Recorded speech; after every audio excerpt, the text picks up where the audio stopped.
Good morning all. Welcome to the last day of CMA revision series for mathematics. As usual, before starting the series, let's have a short silent prayer.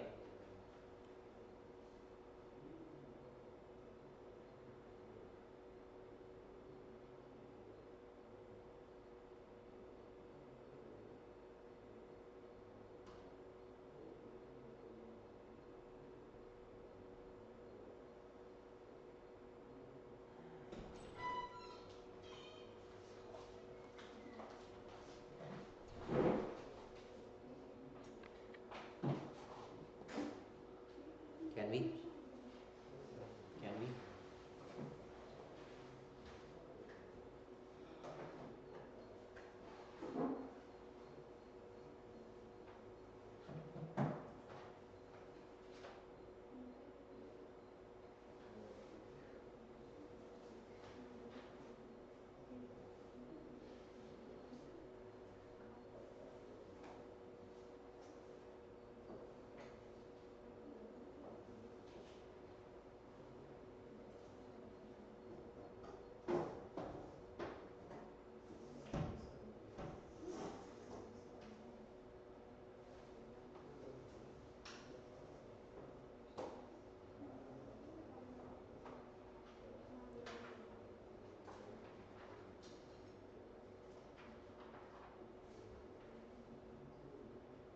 So this is our day 4 of revision series.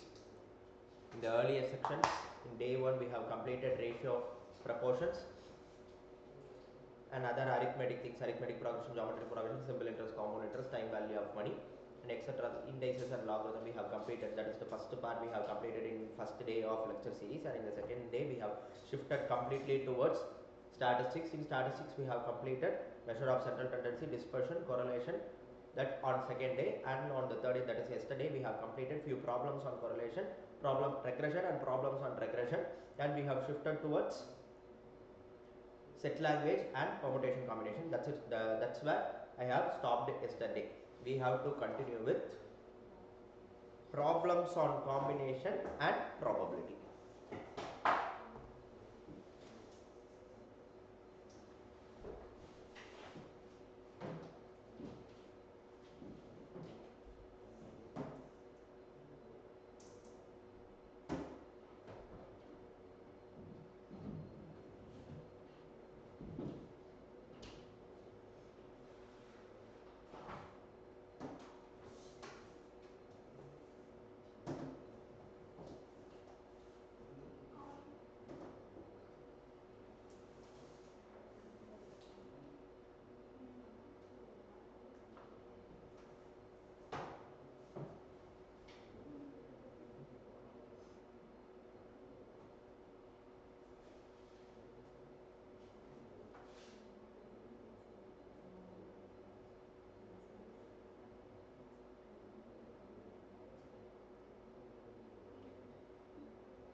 See, this is one common question which I always take while having this combination class. Different possibility or different combination of groups. This is one random question or one kind of important questions where you may expect it in your main exams.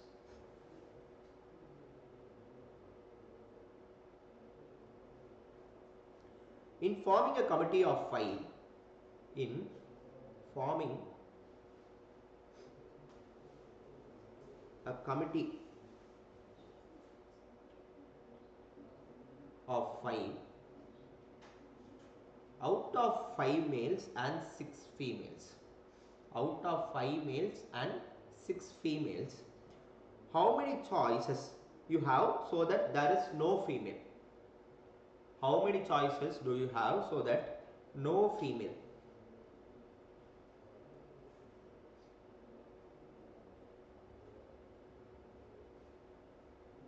The answer will be so simple. 5C5. The answer will be so simple, 5C5, which is 1. You have to select all the 5 people. That's the answer. All the 5 male present over there. That's the answer. Now, my question will be something like, at least one female. At least one female. So, here the chances differ. So, at least one female represents 1 female, 4 male. The quantifier is something given as at least 2 female, 3 male, 3 female, 2 male. So it's given as 6 female, 4 female, 1 male, and 5 out of 5 the entire 5 people were selected from female. Here the possibility will come something like 6C1 multiplied with 5C4. 5C4, and here it will 6C2 multiplied with 5C3. Here 6C3 multiplied with 5C2. Here 6C4 multiplied with 5C1. Here 6C5. That's it. That's it. So can you tell me the answer? Why am I multiplying here? Why am I multiplying here?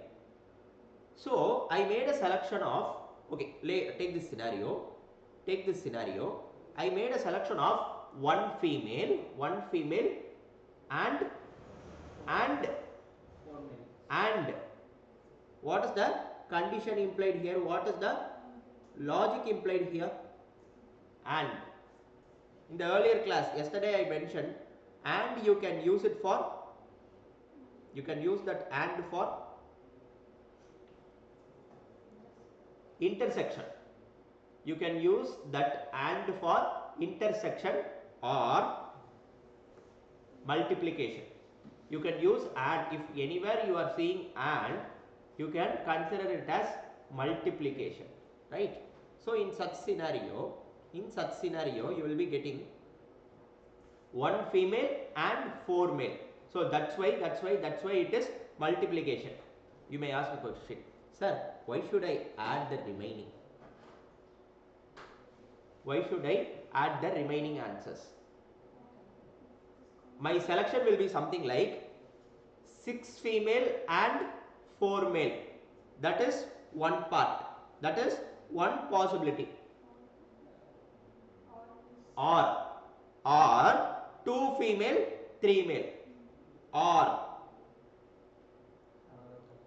3 female, 2 male. Or 4 female, 1 male. What is the logic hidden there? Or, which represent union, addition. That's why I have to add. So if you multiply this answer and add all the answers, you will get the final answer. That's it. That's it. Clear? Copy it.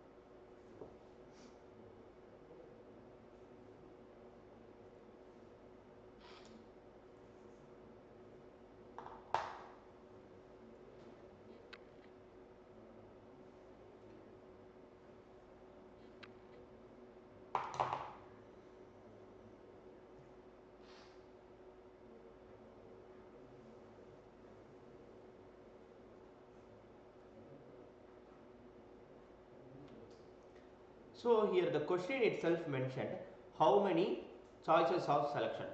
Either it may be how many choices, different possible choices, or how many selection. If the word arrangement is not given anywhere, if the question itself is asked something like not for arrangement, only for selection, it is a combination problem. If arrangement also matters, that then it will be a permutation problem.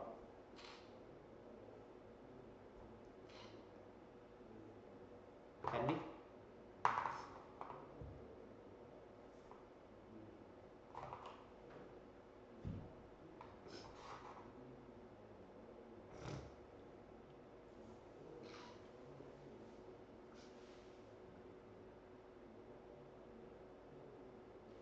How many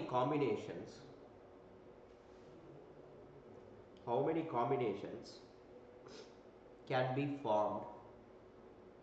How many combinations can be formed of 8 counters marked from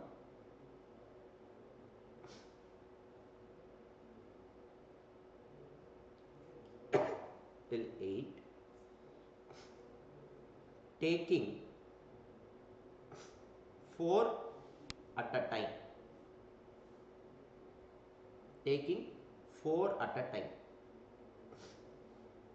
What can be the answer?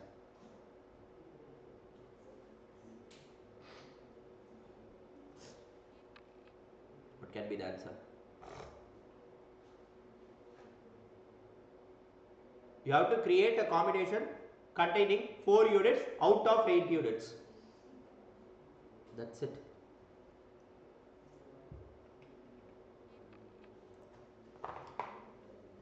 Now I am changing the question a bit.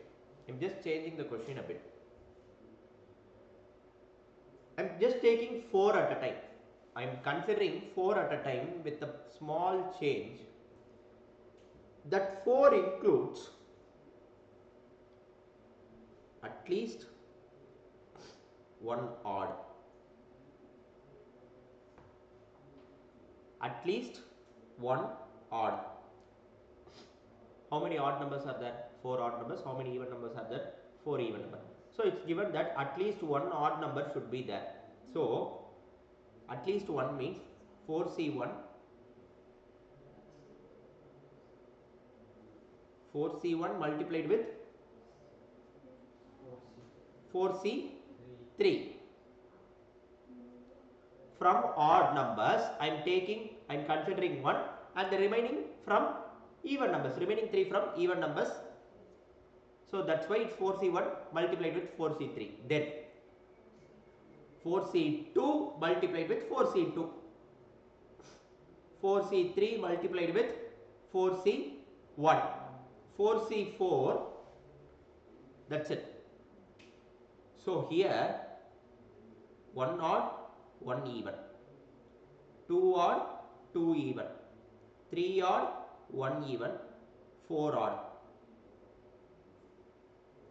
If you add all the answers, you will get the final answer.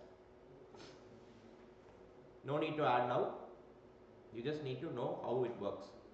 Addition things you will do in your exams. Now, instead of at least one odd, I am taking it as at least one odd and one even. My condition itself is something like one odd and one even. So how it will change?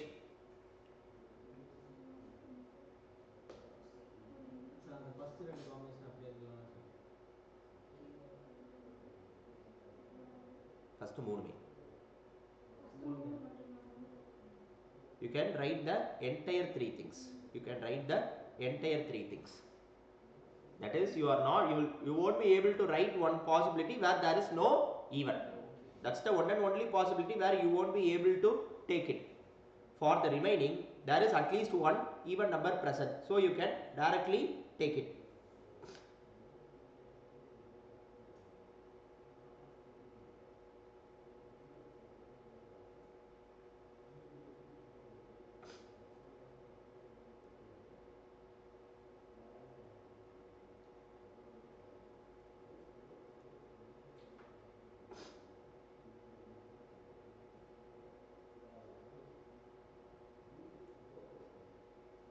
That's it. Clear? Now,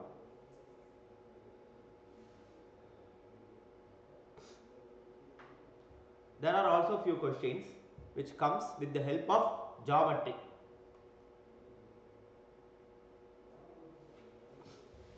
You have S collection.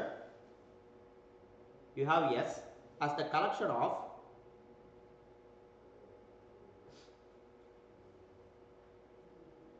eight points in a plane. 8 points in a plane with no 3 points on the same straight line. With no 3 points on the same straight line, which means nothing is collinear. Nothing is collinear. Now, the number of triangles that can be formed. To form a triangle, how many points do you need? 3 points. So the answer is 8C3. Clear? Now the same question.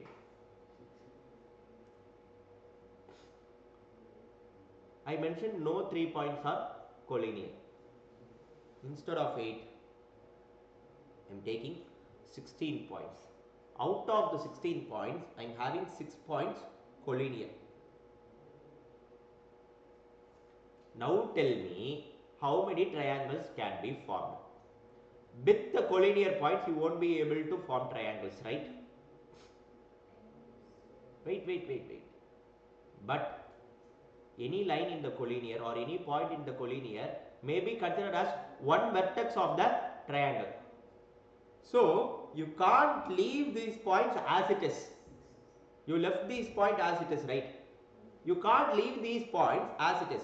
You won't be able to form triangles with the help of these 6 points itself. But you may consider any point in this set to act as a vertex for a triangle. To act as one vertex or even two vertex. So in such situation, the answer is more simple. We mentioned it's not possible to create a triangle with 6 points. What if we are creating a triangle with 6 points?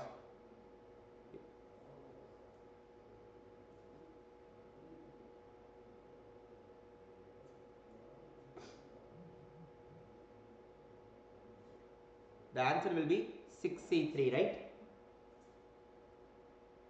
If this restriction is not given, it will be 16C3, right? Yes, sir. We won't be able to create triangles out of these points. Remove it. That's it. Clear? 10. You have to compute answer separately here. You have to compute answer separately here and deduct it. See, 10C3 minus 6C3 is not 16C3 minus 6C3 is not 10C3. Here the calculation is different. 16 into 15 into 14 by 3 factorial. Here the calculation will be 6 into 5 into 4 by 3 factorial. What you mentioned? 10C3. Nowhere it is related here.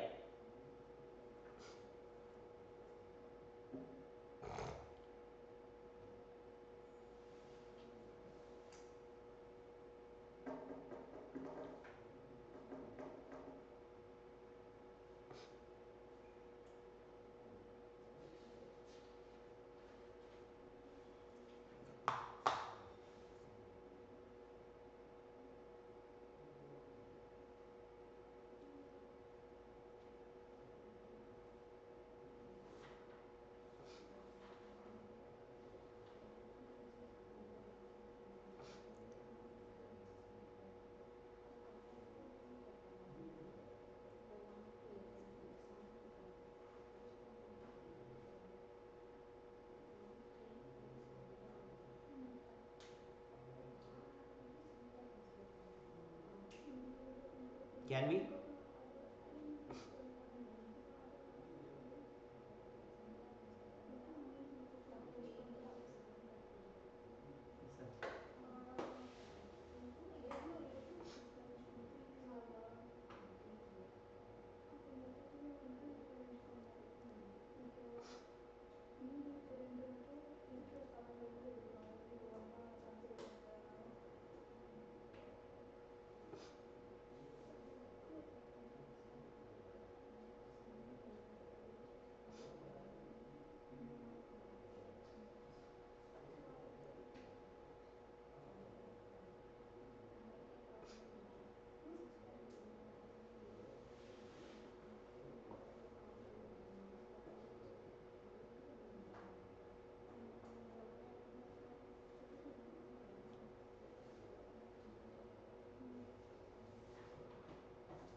Can we?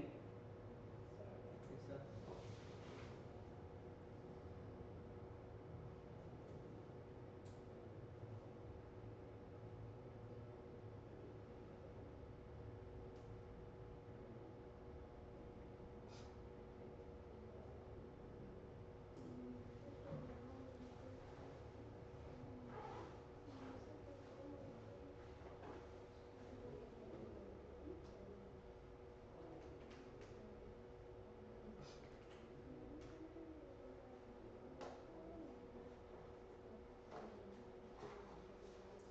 Now, if I change it to, instead of triangle, I need to create a quadrilateral. How many points do I need? 4.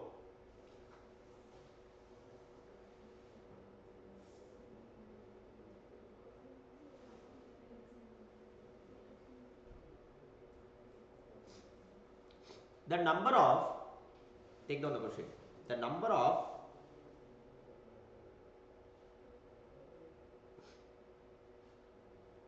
parallelogram that can be formed from a set of 6 parallel lines intersecting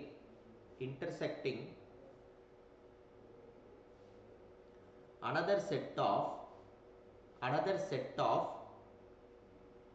4 parallel lines. Another set of 4 parallel lines.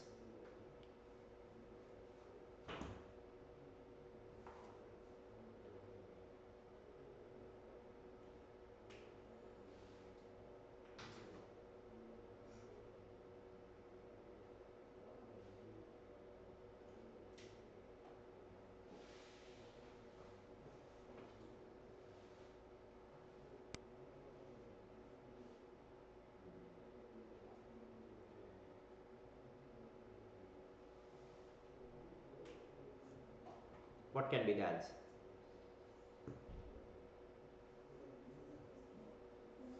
To create a parallelogram, what's your basic need? You need two sets of parallel lines. You need two sets of parallel lines. What is two sets? One set contains 2 parallel lines, another set contains 2 parallel lines. Right? The answer is so simple. That's it. 6C2 multiplied with 4C2.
Sir, can I Enapa? continue?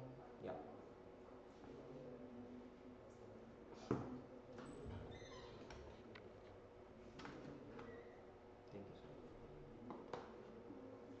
But charger இருக்கு.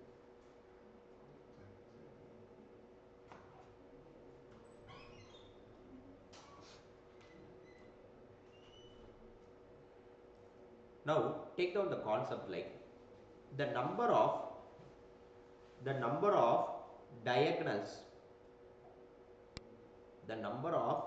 diagonals of an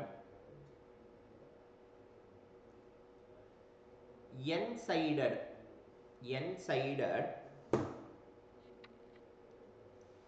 polygon, n-sided polygon can be something like nc2 minus n. How many diagonals does a n-sided polygon can have? This is one common question you will get. What's meant by diagonal? Joining in a closed figure, a line formed by joining opposite vertex instead of joining the adjacent vertex. If it is adjacent vertex, it's nothing but a side. If opposite vertex are joined, it's called as diagonal. How many such diagonals can be formed? Do you have a diagonal in triangle? Do you have a diagonal in four-sided figure? I am not asking it as a rectangle or quadrilateral. Do you have a diagonal in a four-sided figure? Yes. So, the number of how many diagonals do you have? 2. So, number of vertex or number of sides decides the number of diagonals. The answer is nc2 minus n. In case if you are asked the number of diagonals in an octagon, octagon is an 8-sided figure. 8c2 minus 8.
Can I?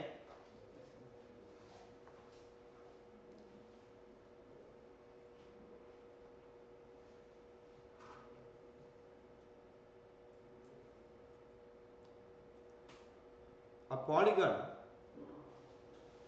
polygon contains 44 diagonals. Find the number of sides.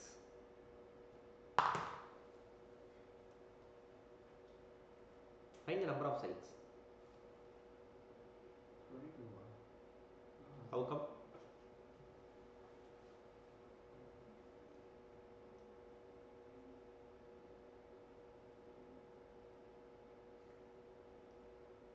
No.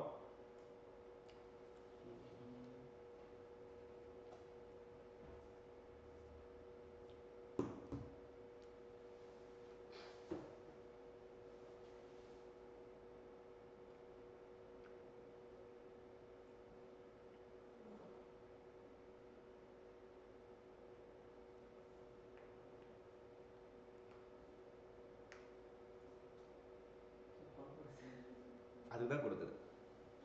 யோசி.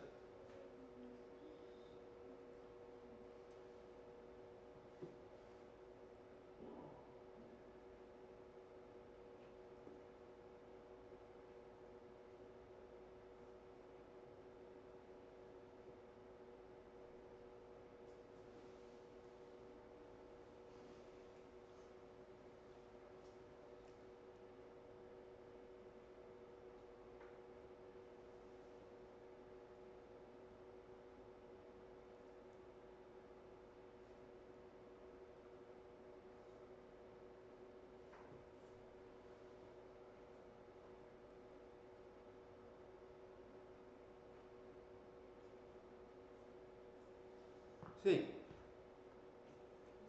you are given with 44 diagonals. If it is 44 sides, you would have applied it in the formula and would have find how many diagonals. But the answer is given.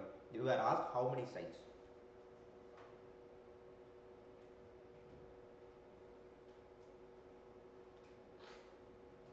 Right?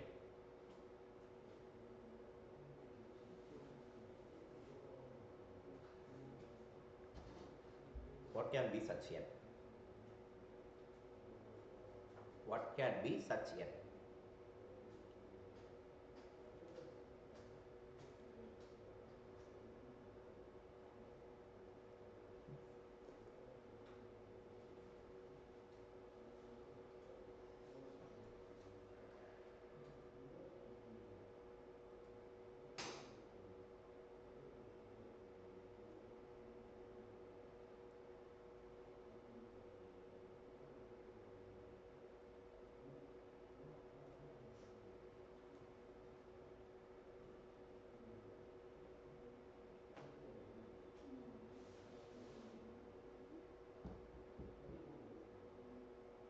Sir 44 diagonal இருக்குன்னு சொல்லிட்டீங்க.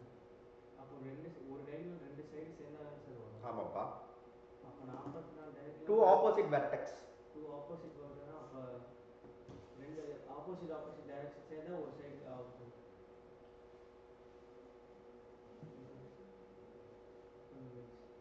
என்னப்பா?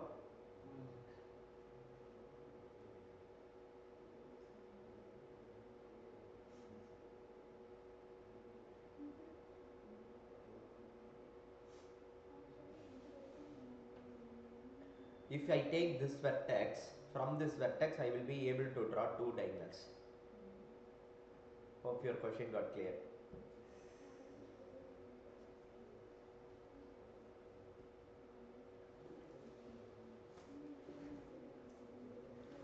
Answer. அப்போ ஒரு ஓட்டைக்குள்ளே என்னால் ரெண்டு draw பண்ண முடியும்னா அதான் சார் ஒரு Wait. If I take this,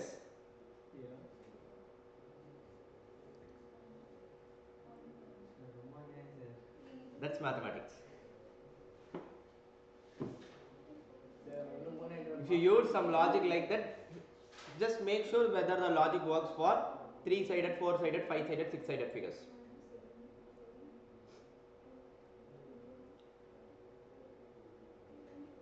How can you write NC2? N into n minus 1 by 2 factorial is equal to 44 plus n. Take this 2 here. So it will give n square minus n is equal to 2 times 44 is 88 plus 2n. N square minus n. Here minus n. Here another 2n. So it will be minus 3n minus 88.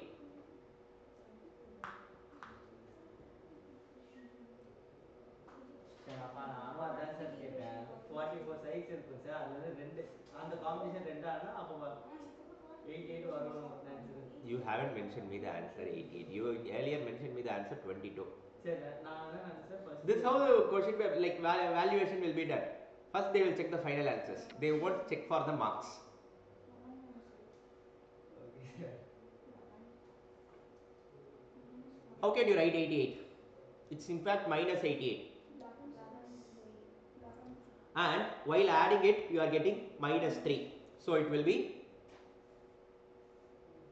11 times 8 and the negative sign will be on 11.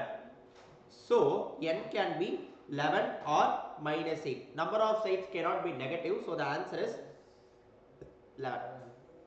Now put what's 11C2? What's 11C2?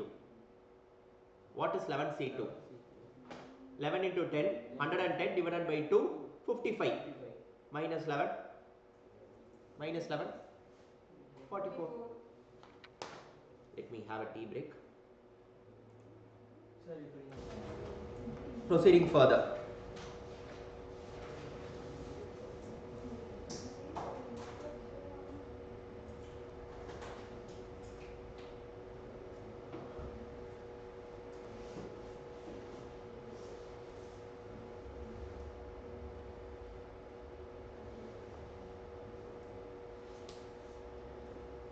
In how many ways? In how many ways?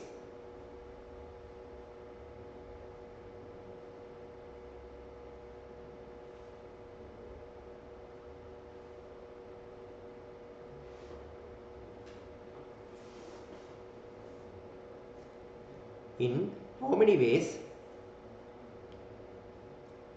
shaking hands in a group of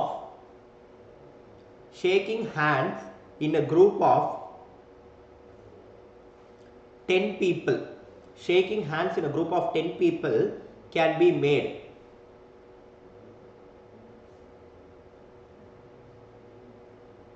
as each person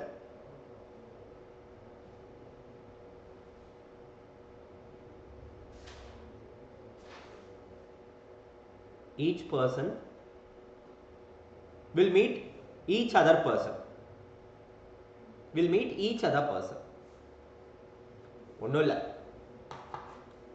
If one person meets another person, how many handshaking will be done? How many handshaking will be done? One.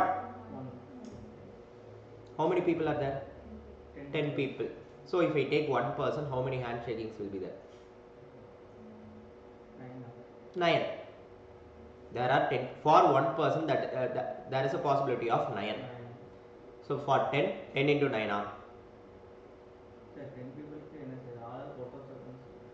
Each person should greet each another person. In the class we have 40 people.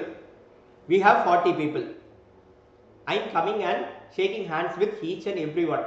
How many handshakes will be there? 40. 39. 39, including me 40. There will be 39 handshakings, right?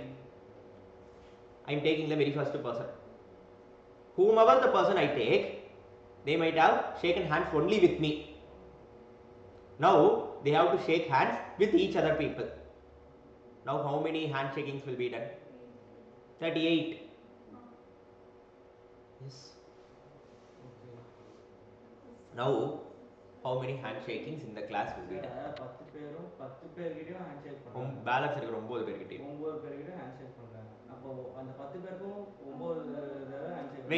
Wait. The very first person whom I choose, right? That person won't do a handshaking with me because it's already done. இல்ல sir, நான் கேக்குறது வந்து இப்போ எனக்கு வந்து probability 9. அந்த மாதிரி 10 பேருக்கும் இருக்கும்ல. Take me. How many? 39. Take you. Will you get the same 39? No, because already one over with me. Okay. You have to do it with the remaining. It's similar to, this problem will be similar to a question where 8 teams are there in a tournament. Each team has to play with another team. How many matches would have done?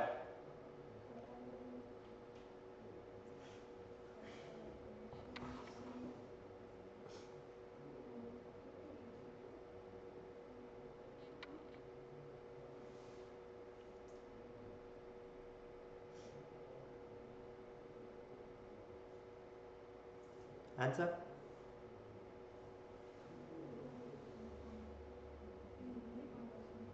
Sir, 10 No.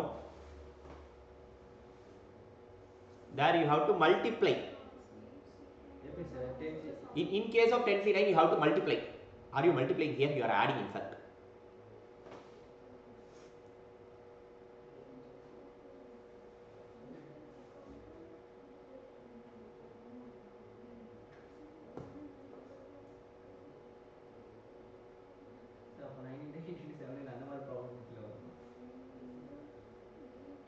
Wait. If I take the very first person, how many handshakings will be done? 9. If I take the second person, 8. Third person, 7. 6, 5, 4, 3, 2, 1. right? Add all this. Okay. Add all this. The answer will be 45.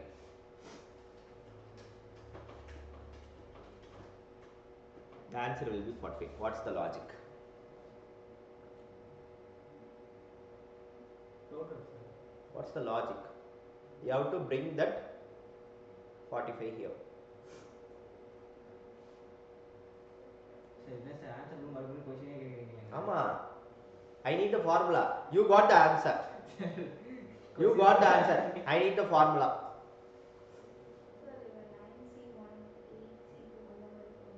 Okay, wait. Tell me. 9C1. Why 9C1?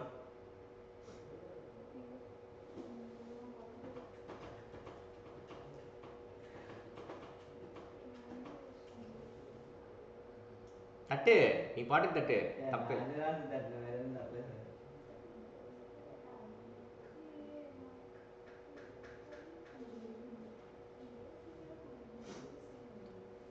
For handshaking, what's the minimum requirement? Quantify it.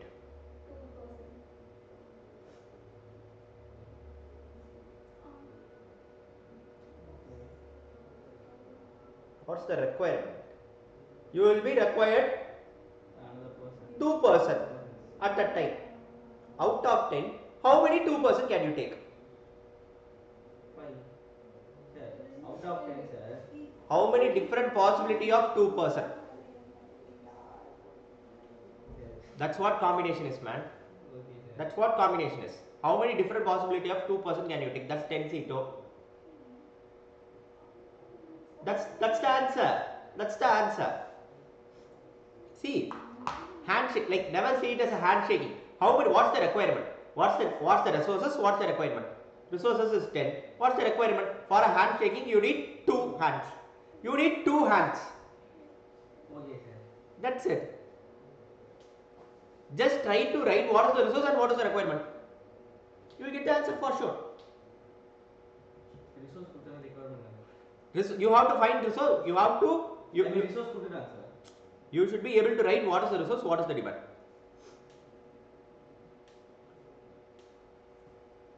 Can I? Yes, sir.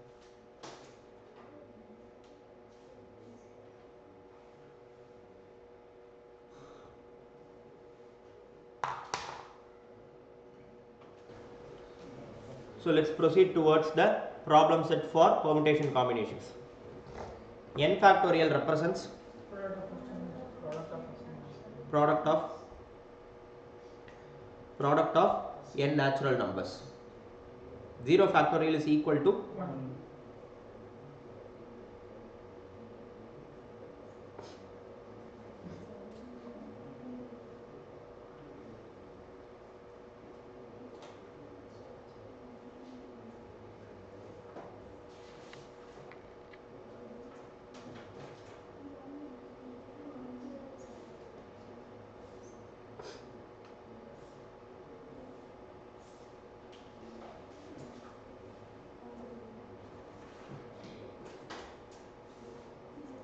0 factorial is equal to 1. NPR is equal to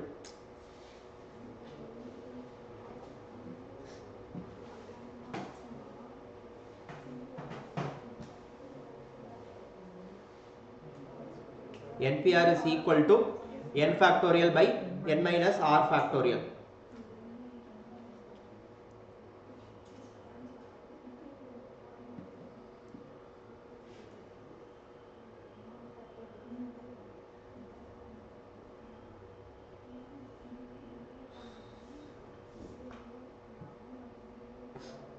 Six P2.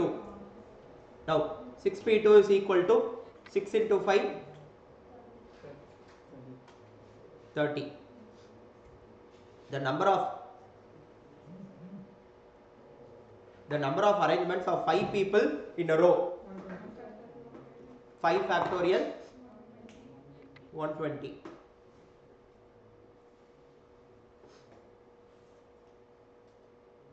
Hey, am I not getting this?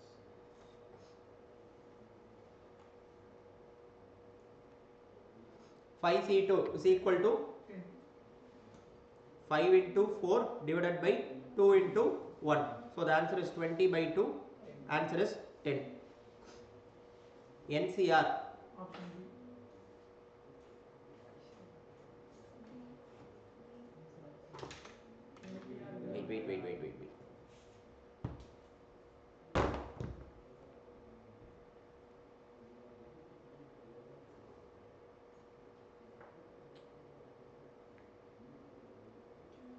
NCR is equal to NPR divided by R factorial. How many 3-digit number? From 1 to 4 without repetition. 1 to 4. So your set contains 1, 2, 3 and 4 can be formed. So the answer is 4 factorial. 24 is the answer. Now, distinct permutation of the word level. How many letters are there? 5 letters are there. Out of the 5, so 5 factorial will be the answer. Out of 5, how many repetitions are there? 2 factorial. L is repeated 2 times, E is repeated 2 times. So 2 factorial, 2 factorial. Then, I don't need the final answer. I just need the steps to solve. Only exam needs final answer. The number of committee of 3 people from 8.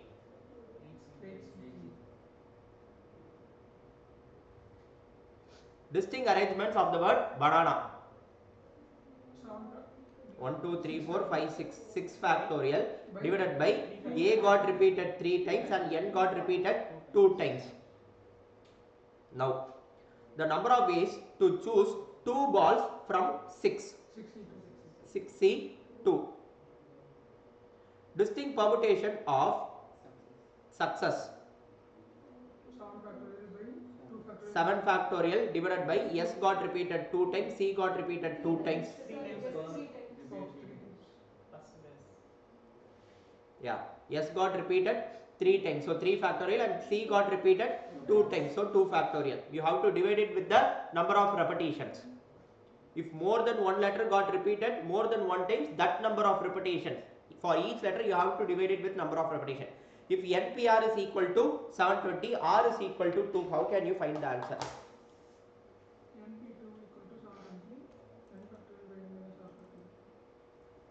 Anything else?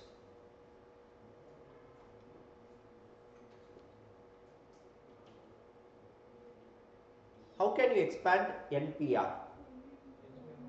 N into N minus 1, right? This is 720. That's the hint. Sorry. N into N minus 1 is 720. N square minus N. Wait.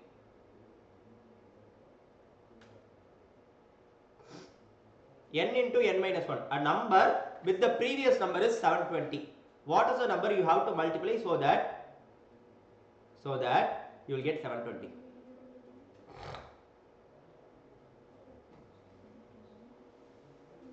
What's the number you can multiply so that you will get 720?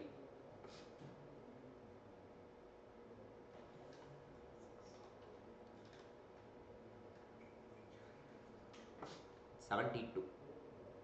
It's not 720, it's 72. So the answer is 9. So the answer is 9. 9 into 8 is 72. It's not 720, it's 72. Set length. Subset of a set with the number of subsets of a set with 5 elements. 2 power 5. 32.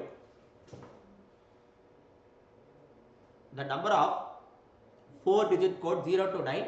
Repetition not allowed. Okay, repetition allowed. If repetition is not allowed, first digit can be filled only with 9 units, because 0 you can't fill. If you fill it with 0, it will be a 3-digit number. You have to create a 4-digit number. Remaining 3 digits 9, 8, 7. It will be 9, 8, 7. Now here repetition is allowed. So check how many possibility will be there.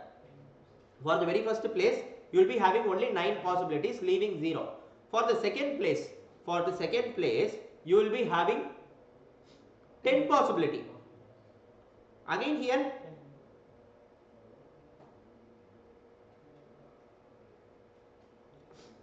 10 possibility.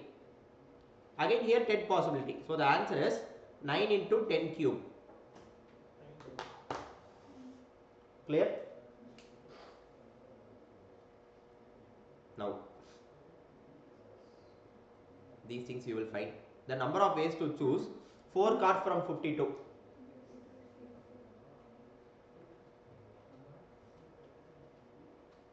If NC2 is equal to 28, what is N?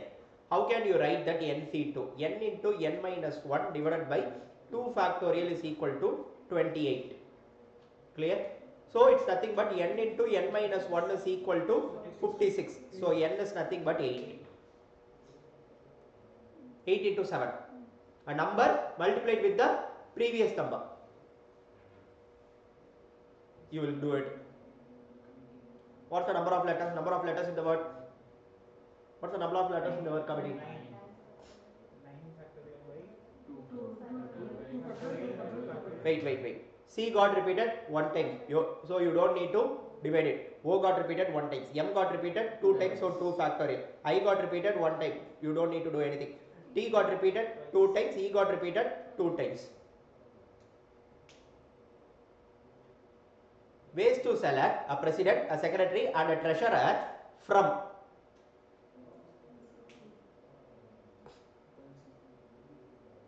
Can be 12P3. It can be 12P3, right? The question is asked only to select. The question is asked only to select. If it is the ways to arrange, then the answer is 12P3. The question remains silent about arrangement, so it's 12C3. 11th question, I won't do it.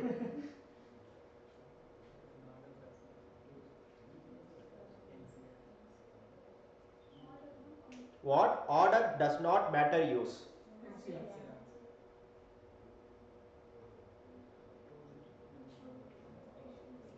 From 1 to 9, how many digits you have? So very first digit 9 possibilities, and the second thing 8 possibilities. 5 girls must sit together among 9 people. So the answer is 9 minus 5 plus 1 factorial times 5 factorial. Why 9 minus 5? The entire 5 unit should be considered as a single unit. So 9 minus 5 plus 1 single unit, which is 1. So the answer is 5 factorial into 5 factorial.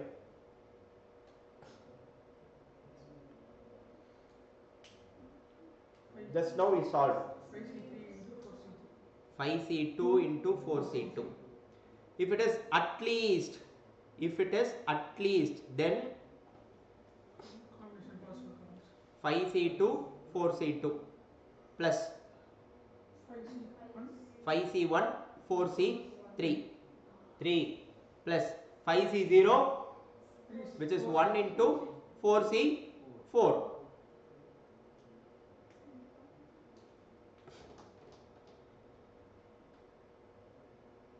Can I?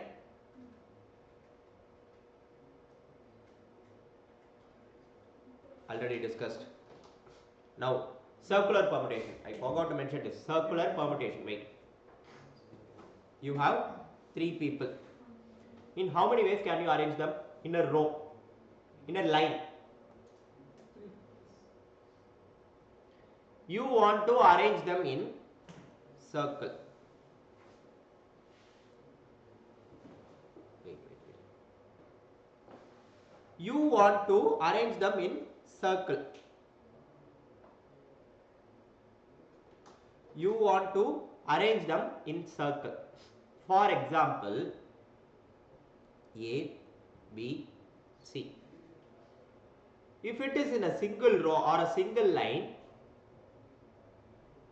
the first place for A, the first place for B and the first place for C. 3 different possibilities for occupying the first place. Now in a circle, which is the first place? Now in a circle, which is the first place? Can you tell? Now in a circle, which is the last place? Can you tell? In such scenario, the answer will be n minus 1 factorial. In such scenario, n minus 1 factorial, which means ABC, I have to arrange ABC, right?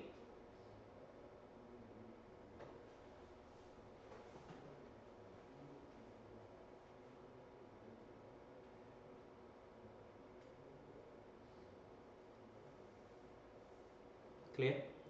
I have 2 arrangements. ABC, ACB. Whether these two arrangements are different? Yes. In this arrangement, I am having B towards the clockwise direction of A and having C towards the anti-clockwise direction of A, whereas I am having the same thing as opposite here. So these two are different arrangements, but if I take B, A, C, it's same as this. Similarly, if I take B, it's same as this. Yes or no? In a circle, it's same as this.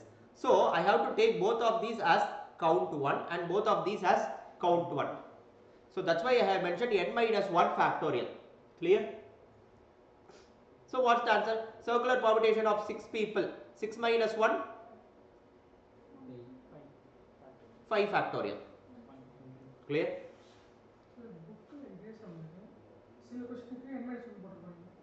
Wait, I will tell.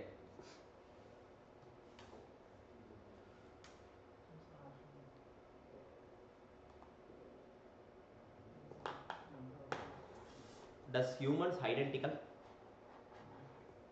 Humans are non-identical. Flowers, beets, right? Flowers are identical, right? Beets, money. In case if the object concerned is identical, all the objects concerned are identical to each other, in such scenario, arranging n objects clockwise and anti-clockwise will be same, right? Will be same, right? So in such scenario, circular permutation will be n minus 1 factorial divided by 2. Clockwise arrangement and anti-clockwise arrangement will be same. Will be taken as a count of 1. When it will happen? When there is a similarity between the objects concerned. That is the scenario where clockwise and anti-clockwise arrangements are 1, are taken as 1, are similar to each other. If it is similar to each other, why should I consider it as a separate unit, separate count? So I am considering it as a single count. That's why it's n minus 1 factorial by 2. Now your doubt got clear? Choose. The question is choose, not to arrange. So it's NCR. That's it with permutation combination. It's 8:15. Take a 10 minutes break. Come at 8:30. Come at 8:30. Let's have a session for another 1 hour to 1 hour 15 minutes. Let's complete probability. Clear? Exactly 1 hour. Can we?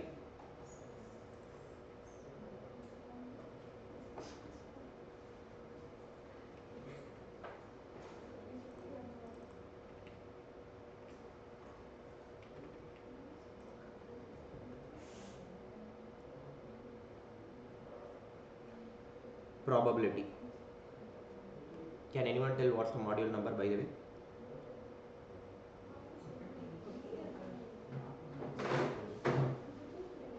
If I'm not wrong, module 7. 7. Entire thing is probability, right?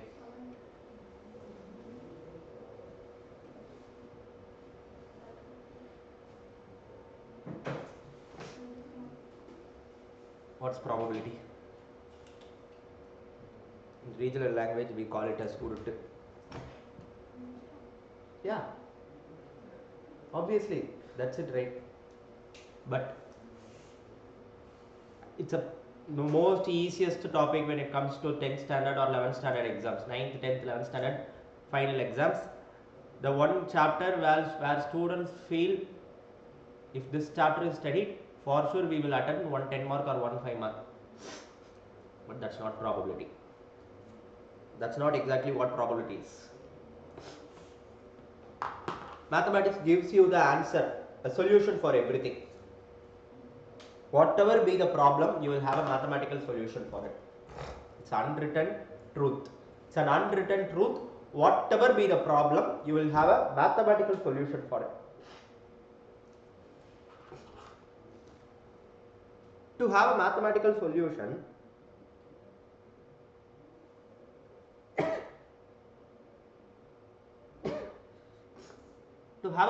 solution, you need to build a mathematical model. So for each objective, there will be a mathematical concept. In case of possibilities, in case of selection, in case of arrangement, we are having a mathematical concept called permutation combination. In case of grouping, we have a mathematical concept called sets. In case of comparison, we have a mathematical concept called ratios. In case we want to relate quantities, we have expressions and equations. In case we have to find the average, we need a representative. We need a representative. We need the deviations. We have central tendency dispersion. Similarly, this probability to measure chance. To measure chance.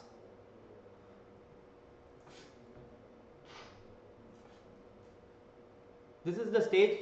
This probability is the stage which helped to bring a new area of study called stochastic process, which is a part of my doctorate thesis. Stochastic process is nothing but you have to create, for example, those who have studied calculus, I am letting you know this, you will be creating a differential equation. If a differential equation involves a chance where the derivative depends instead of a change in independent variable, if it depends on a chance of that independent variable, we call it as a stochastic process, which will be having the involvement of probability. The derivative, even the calculus will be having the concept of probability. So if you think probability is just n of a divided by n of s, that's not probability. Probability is a measure which directly implies towards a chance of any activity. To convert a chance into a mathematical thing, we will have the help of this probability. Clear?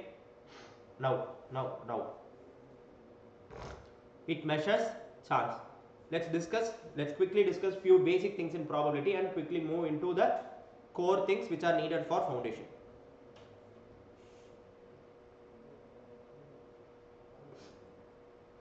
Trial. What's meant by a trial? What's meant by a trial?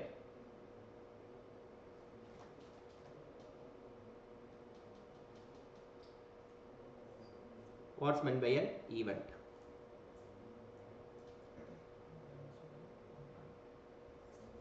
Or experiment. What is meant by a random experiment?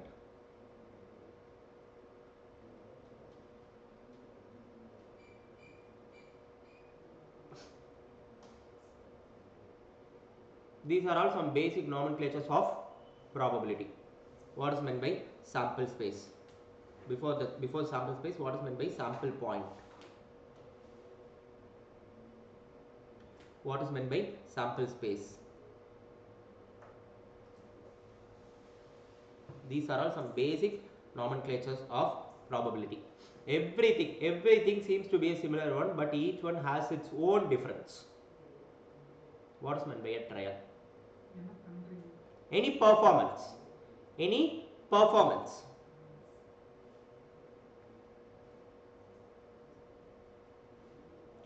performance itself is a trial. Summa pandrathu. Doing an action for the purpose of outcome. What's meant by an event? Like whatever I have mentioned earlier, the same thing. Performing a trial to know the outcome. Performing a trial to know the outcome.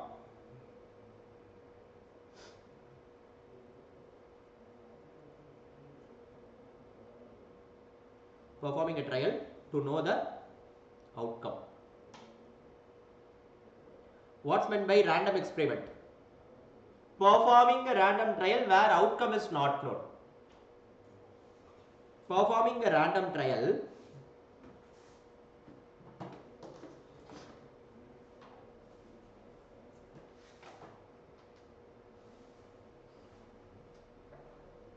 Performing a random trial where outcome is not known. We call it as random experiment. What's meant by a sample point? Outcome of a random experiment. Outcome of a random experiment.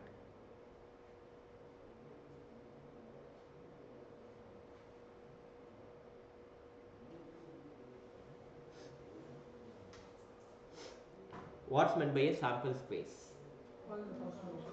Collection of all possible outcomes. Collection of all possible outcomes. Clear? Clear? Now can we?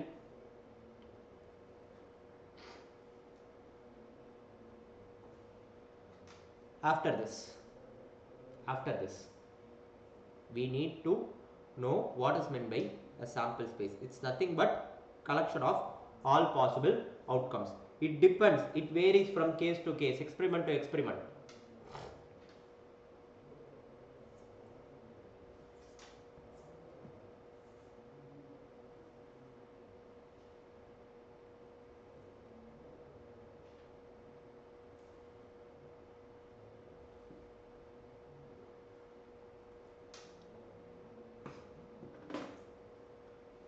Can I proceed further? Now, what's the importance of this sample space? What's the importance of the sample space? That is just a set, sir. If you think it's just a set, the entire set language can be applied here. The entire set language can be applied here. It's not just mere a set. It's not just mere a set. The entire knowledge of set language can be applied here. Now, வெளியே போய் ஒரு fan போட்டுறேன். இது பின்னாடியே ஒரு சுவிட்ச்.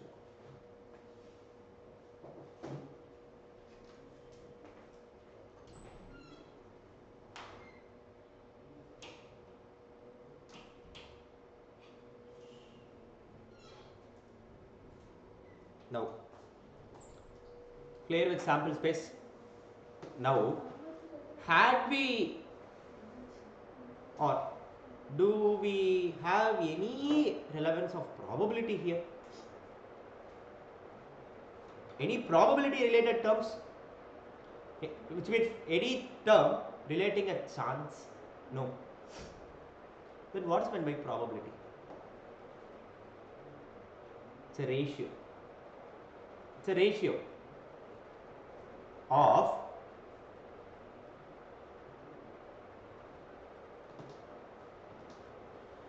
probability gives you the ratio of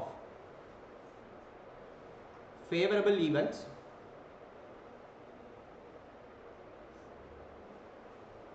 by total possible events. Total possible events. Favorable events itself a subset of sample space. Favorable events a subset of sample space. What is meant by subset we discussed earlier. We discussed in yesterday's lecture. வரல revise பண்ணிடலாம். இதுக்கப்புறம் எங்கே வராது, அவ்வளோதான் இன்னையோட முடிஞ்சது. Okay. Favorable event itself is a subset of sample space, and what is meant by possible event? Total possible events. It's nothing but sample space. It's nothing but sample space. Similarly. Okay, this is the term probability. How probability is coined? Is it enough? Yes, it's more than enough. Sir, what matters? How you are developing that favorable space. How you are developing that favorable space matters. Can I proceed further? Exhaustive events.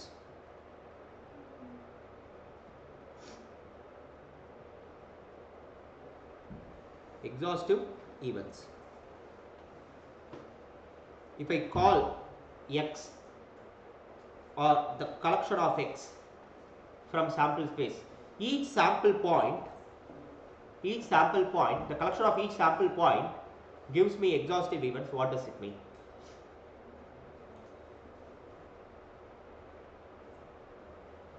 if X is exhaustive,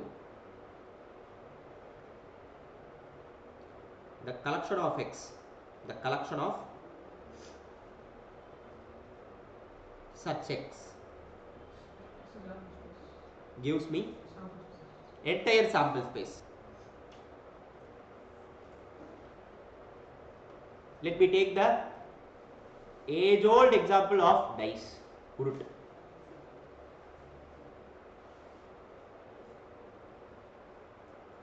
Are these my sample points? Are these my possible sample points? Are these exhaustive events?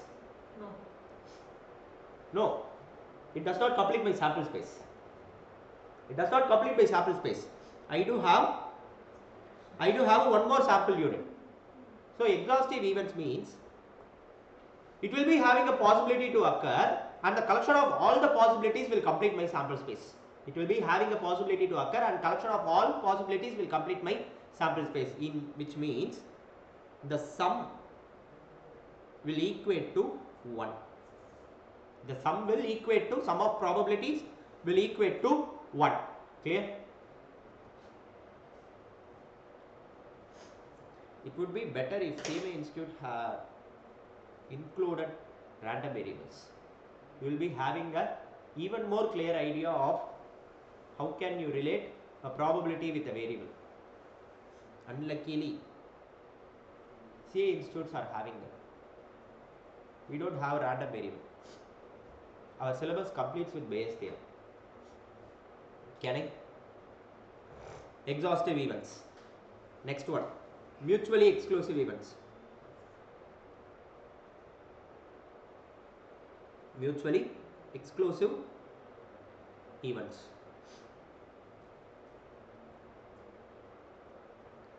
Two events. The definition itself will come like this. Two events. Can I tell as it has two events? In sample space, two events from sample space are said to be mutually exclusive. Are mutually exclusive if occurrence of one event, excludes the occurrence of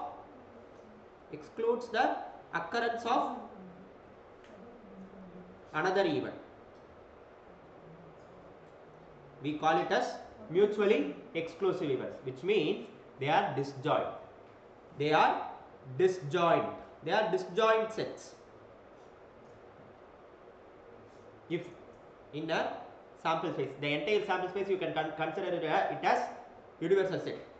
If the occurrence of one event excludes the occurrence of another event, we call it as mutually exclusive.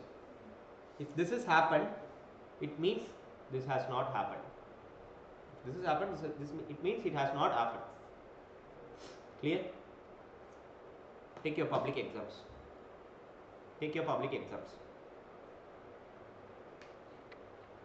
You completed your public exams. What does it mean? It has excluded the chance of failing in a subject. You got your mark sheet. It has excluded the chance of failing in a subject. Take CMA. For example, any person out of 400, he has to secure 200 to pass. And individually he has to secure 40.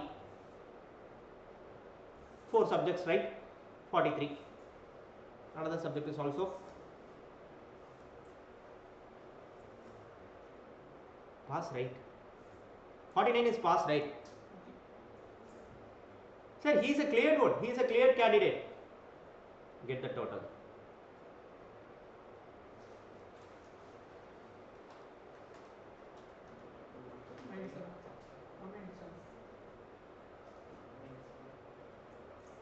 Event A, clearing the paper. Event A is clearing the paper. Event B is not clearing CMA. not clearing a group.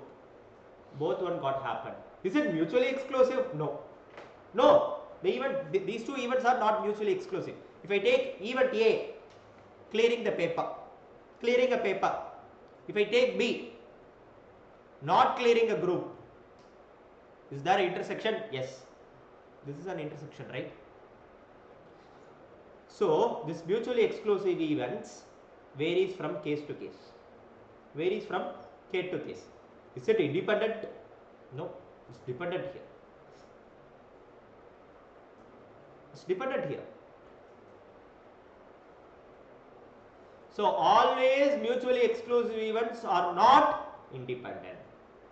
Now, clear till this? Clear till this? These and all your basic 10th standard probability. Basic 9th standard 10th standard probability.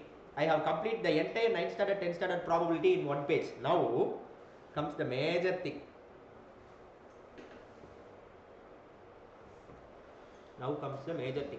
And there is also one more thing called addition theorem of probability. Addition theorem, which I completed in yesterday's class also.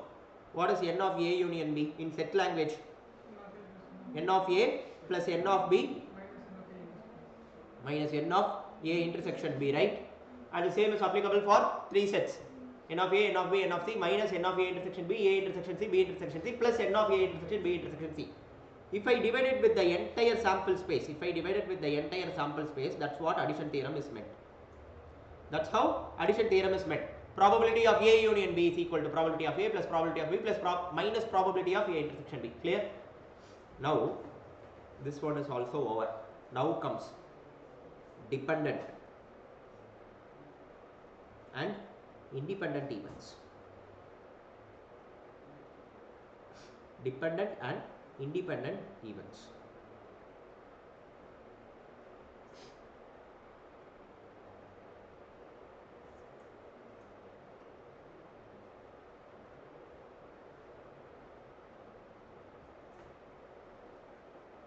Let me take a scenario.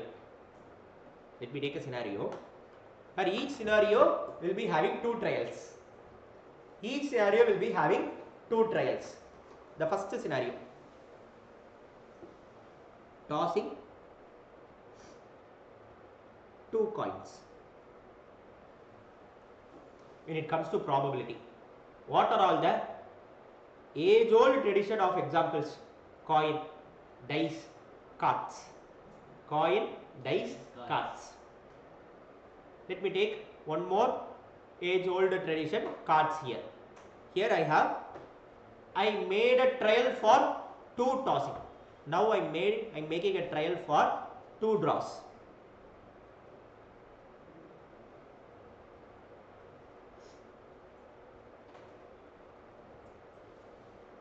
Clear? Probability of two heads. First of all, you have to build the sample space.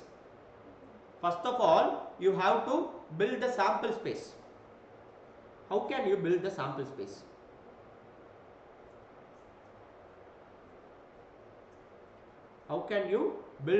sample space?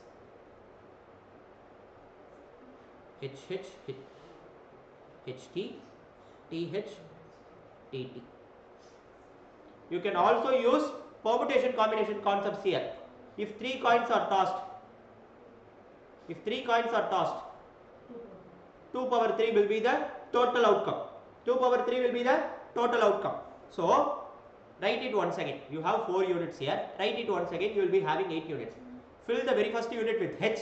Fill the second unit with T. 4 coins are tossed. Repeat the same process once again. Here 4. Make 4 lines of 4 these units. Let's come to it sometime later. 2H, probability of 2 heads. I don't need the answer. I have got head in the second place here and here. Here. TT should be TT. Now the probability of occurrence of head in the second trial, probability of occurrence of head in the second trial, does it depends upon the probability of occurrence of head in the very first trial? The probability of occurrence of head in the second trial, does it depends upon the probability of occurrence of head in the very first trial? These are independent events. These are independent events. You can directly write it as 1 by 2 into 1 by 2. Now coming back to drawing two cards.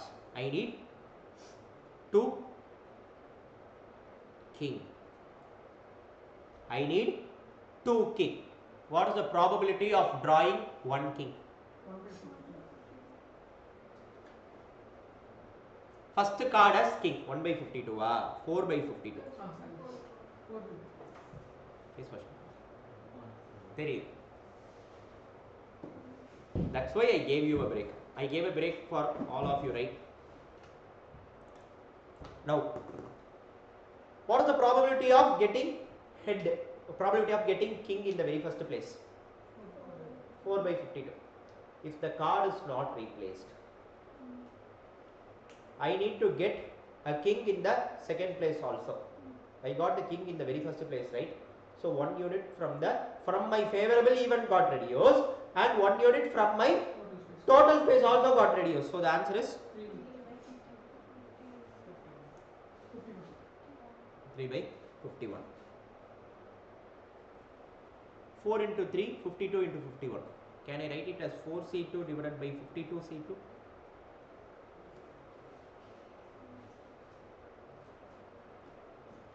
That's why I took permutation and combination before probability. I haven't combined it with mathematics. The reason for not combining it with mathematics is this only.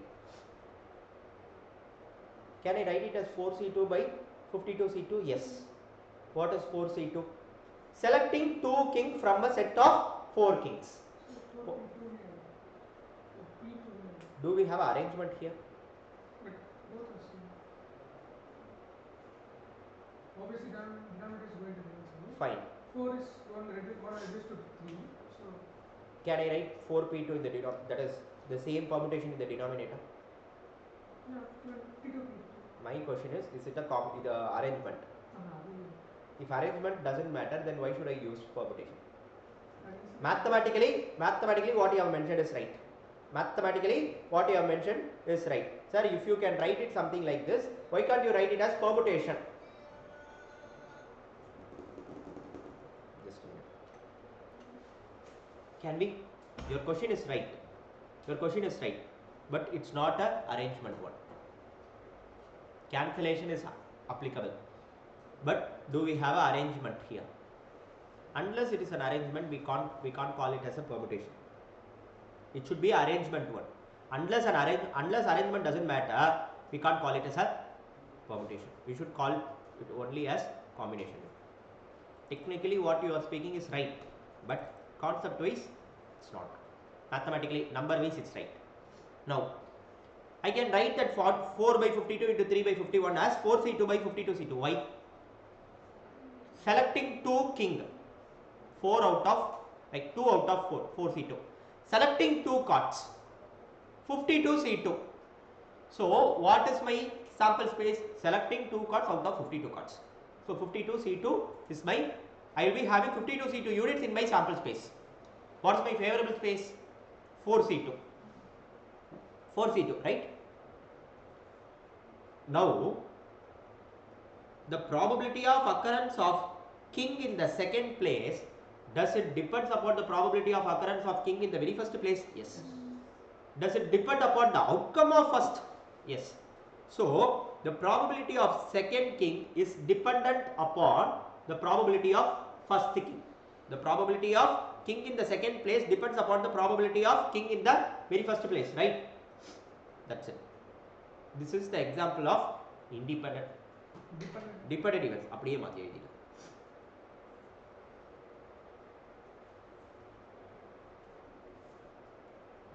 புரியுதா?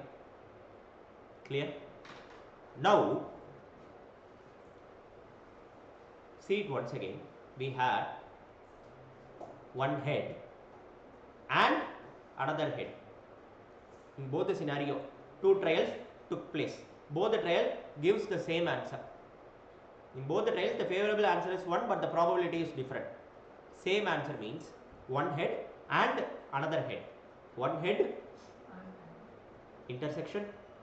Can we call it as intersection?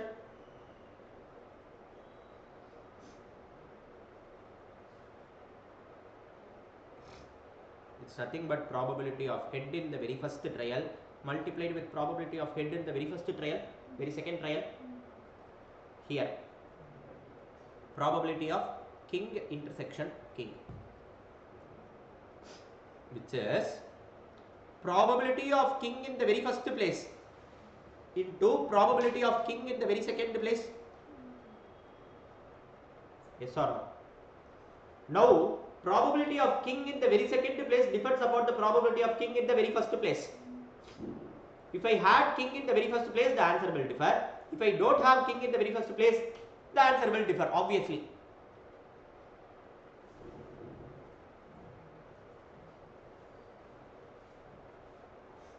Probability of K1 multiplied with probability of K2 given K1. Sir, what is the K2 given K1? We call it as conditional probability. We call it as conditional probability. Sir, what does the conditional probability means? Probability of one event depends upon the probability of another event, which means this is dependent events. This is the definition of dependent events. Now, we should call it as K2 given K1. It should not be spelled something like K2 by K1. It should not be K2 by K1. It should be something like K2 given K1, which means what is the probability of happening K2 given that I am imposing a condition here, given that K1 got happened. What's my condition? K1 should have got happened. K1 should have got happened. That is my condition. That condition is satisfied. Upon satisfying that condition, what is the probability? K2 got happened. There is also a possibility K2 does not happen. That is, first king, I got king in the very first place. There is also a possibility I may get a non-king in the second place. This one is satisfied. This one is satisfied. The second place, there is a possibility for king. There is also a possibility for non-king. This got happened. What is the probability? Followingly, this will happen. That is K2 given K1. K2 given K1, which is, what is the probability of K1? 4 by 52. King got happened. What is the probability? K2 given K1. What is the probability of K2 given K1? 3 by 52. 3 by 51. Sir, do we have a formula for conditional probability? Yes. Probability of A given B. What's the meaning? What is the probability of happening A having known that B got happened? So it depends upon B, right? It depends upon the probability of B. Probability of A intersection B. Clear?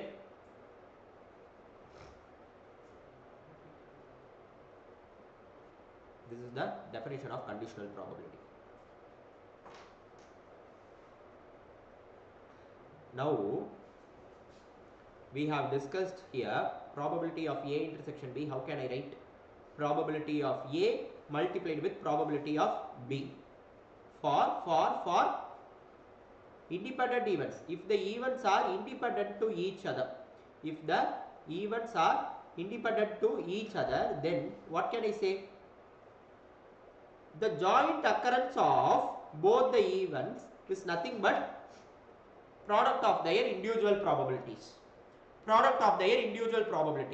If the events are independent to each other, then the joint occurrence of both the events is nothing but the product of their individual probability. Now, if the events are dependent, If the events are dependent, then the joint occurrence should be given with the help of conditional probability. Sir, again I am asking, what is this?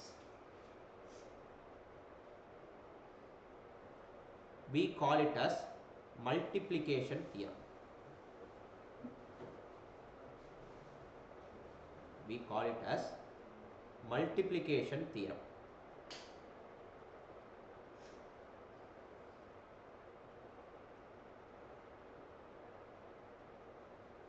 If this is for dependent events, then this is the multiplication theorem answer. If this is for independent events, this is the answer for intersection. So multiplication is given for finding intersection. Addition theorem is given for finding union. Clear till this?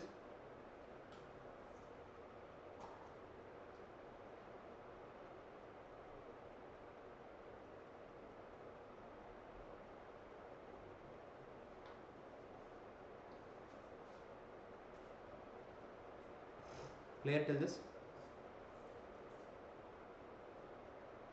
புரியுது, அப்படி புரியுது உனக்கு. I'm happy with that.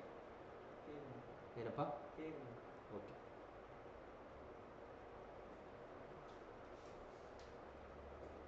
You are done with conditional probability. The most important, the most easiest. If you understand, this will be the most easiest one. If you don't understand, this will be the most hectic one.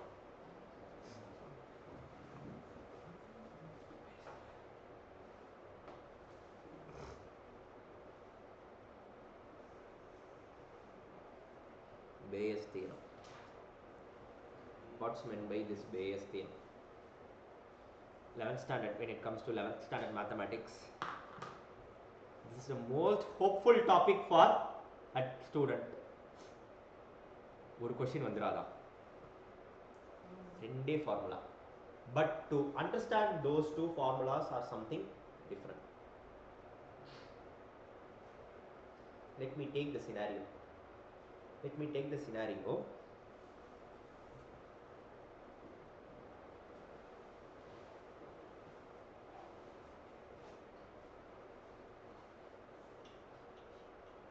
Wait, let me build a scenario.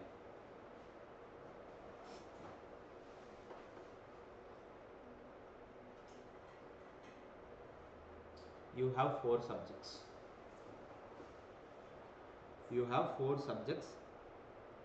Let me call those subjects as x1, x2, x3, x4.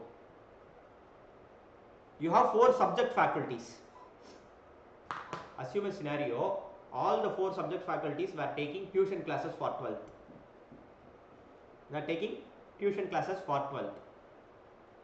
And from each faculty, one quantum of student came for CMA foundation. Okay? One student got cleared. Okay, he came for CMA foundation, he got cleared. What is the probability? Okay, let me take B as the event of a student clearing CMA foundation. Event of a student clearing CMA foundation exam. Probability of B.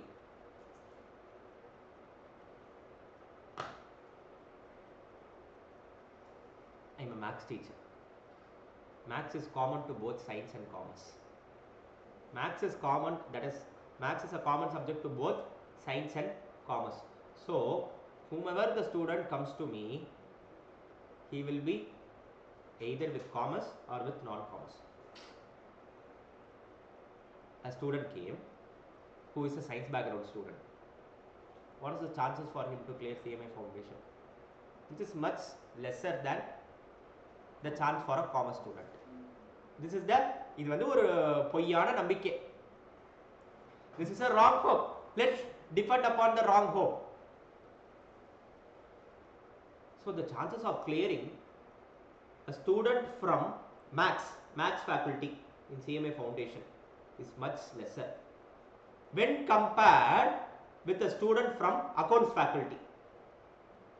When compared with a student from accounts faculty. So, what is probability of B? What is probability of x1?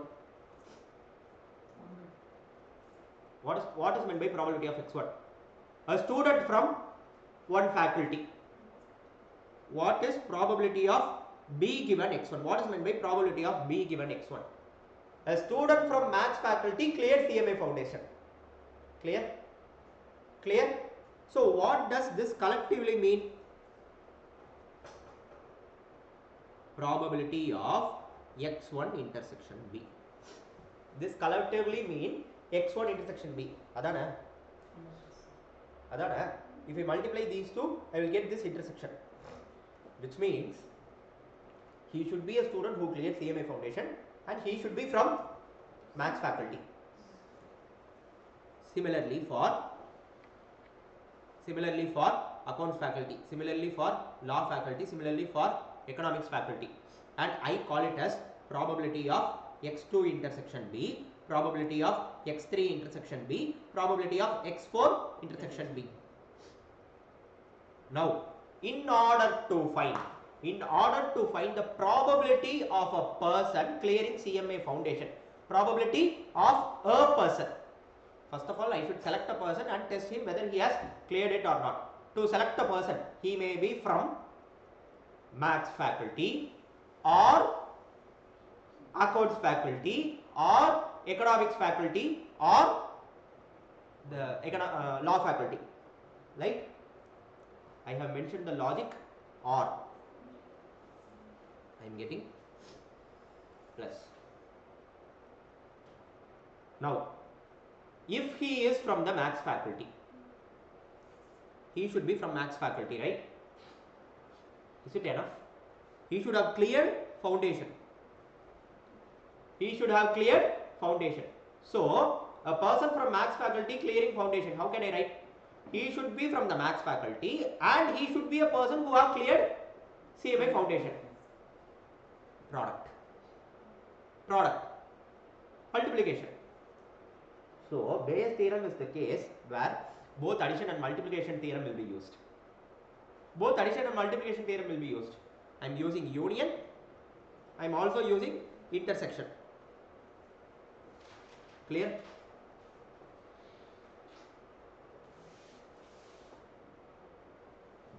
Can I proceed further?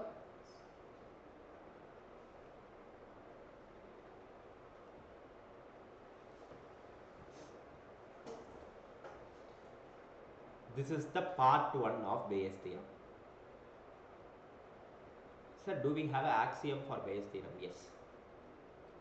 Consider n units of exhaustive independent events. Consider n units of exhaustive independent events which are mutually exclusive to each other. Selecting a maths faculty is exclusive from selecting accounts faculty. Mutually exclusive. There won't be any mixing, right? All subjects are tani-tani. There won't be any mixing, right? N units of mutually exclusive and exhaustive events. N units of independent, mutually exclusive and exhaustive events. X1, X2, X3, X4.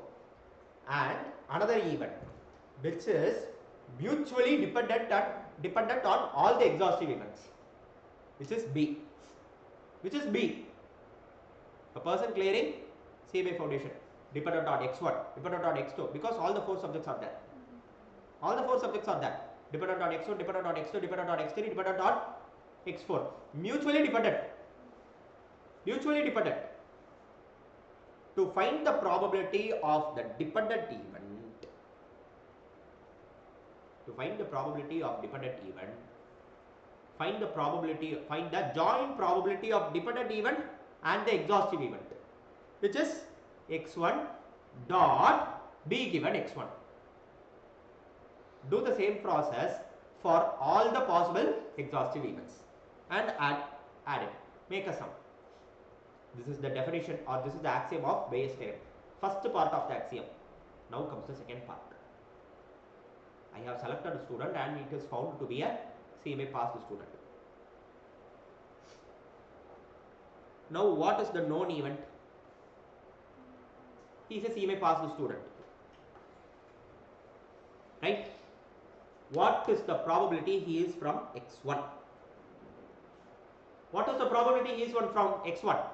Conditional probability. What is the formula for conditional probability? Probability of x1 intersection b divided by probability of b. How do I know what is probability of b? Just now we have found. Write it. How do I know probability of x1 intersection b, which is also a part of my denominator? So this x1 given b gives you the proportion of possibility of x1 in b, possibility of x2 in b, possibility of x3 in b, possibility of x4 in b. The second part of Bayes' theorem. x1 given b, what does it give? Proportion of x1 in the entire dependent event b. What is probability of x2 given b? Proportion of x2 in the entire b. What is x3 given b? Proportion of x3 in the entire b. What is x4 given b? Proportion of x3 or the possibility of x3 in the entire b. Clear? If this one is clear, Bayes' theorem is over. Probability is over. Take a break. Break முடிச்சிட்டு வந்து sums பார்த்துக்கலாம். Clear? Clear? I haven't touched one sum, but entire probability is over. You are thorough with the concept, right? அவ்வளவுதான். So welcome to part 2 of day 4 lecture series. எல்லாம் ஒரே வீடியோல தான் வருது. Okay, let's continue here. Till now we have completed probability. Probability we have discussed what is meant by few basic terms of terminologies of what is meant by event, trial, random experiment, sample space, sample point, exhaustive events, mutually exclusive events. Then we came into independent and dependent events, which are important for CMA foundation. What is meant by an independent event? Any event whose outcome does not depend upon the occurrence of any of the other outcome, we call it as independent events. What is meant by dependent event? Whose outcome depends upon the occurrence of any other event in the same sample space, we call it as dependent events. So when it comes to dependent event, we will be using conditional probability, and when it comes to independent events, there is no term called conditional probability because there is not at all a term called condition there. That's the thing we have discussed. And the last part of concept of probability is Bayes' theorem, which is if you are given with n independent, mutually exclusive and exhaustive events. N independent, mutually exclusive and exhaustive events. What does that exhaustive represent? There is no other independent event available in the same sample space, and there is also another event called B, which is mutually dependent on all the mentioned xi's. Then the probability of that B is given by probability of x1 multiplied with probability of b given x1, which is nothing but probability of x1 intersection b, and the sum of all these intersections will give you the joint probability will give you the probability of occurrence of such b. This is what we have discussed. And if I want to find the proportion of any of the independent events with respect to that one dependent event, I will be going for the second part of Bayes' theorem, which is probability of any xi given b can be written as probability of x1 intersection b divided by probability of b. That's it.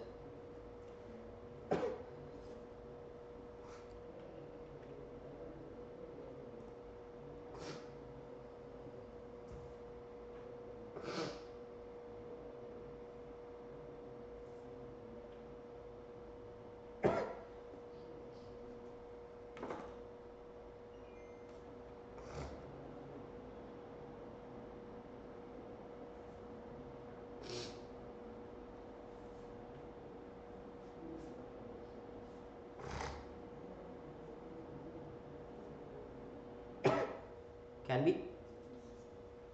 What is meant by probability of an impossible event? 0. Which means there is no chance of happening that event, which is 0.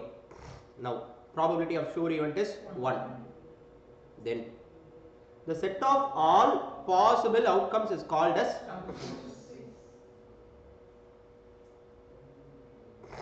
event that cannot occur together are called as mutually exclusive. Does not affect the other. Events are independent if they One does not affect the other. one does not affect the other. Two events A and B are exhaustive if A union B equals to the sample space. Equally likely outcome. What does mean by that equally likely events?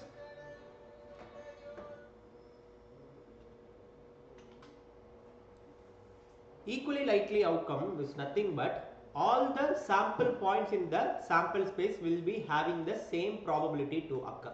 That is what we call it as equally likely outcome. Okay, all the outcome have equal probability. Then sum of probability of all outcome is, it depends all the outcome whether it represents the entire sample space, then the answer is 1. If all the outcome is equal to sample space, then it is 1. Union of all the outcome, if it is equal to the sample space, then is equal to 1. A random experiment gives uncertain results. Event with only one outcome is simple event. The complement of an event A is given by A bar.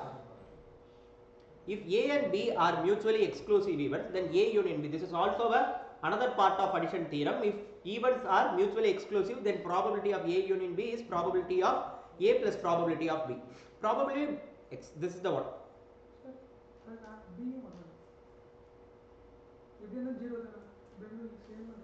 This one becomes 0, so we are not considering this. This will become 0, man. So I am not considering that.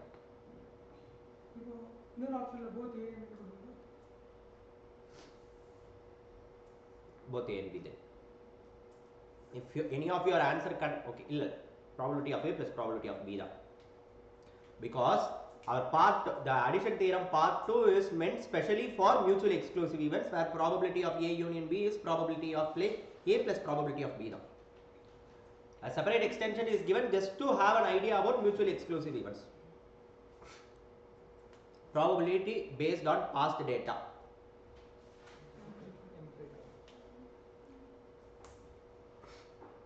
Book answer. What is meant by classical, empirical, axiomatic and personal? Personal is something not relevant.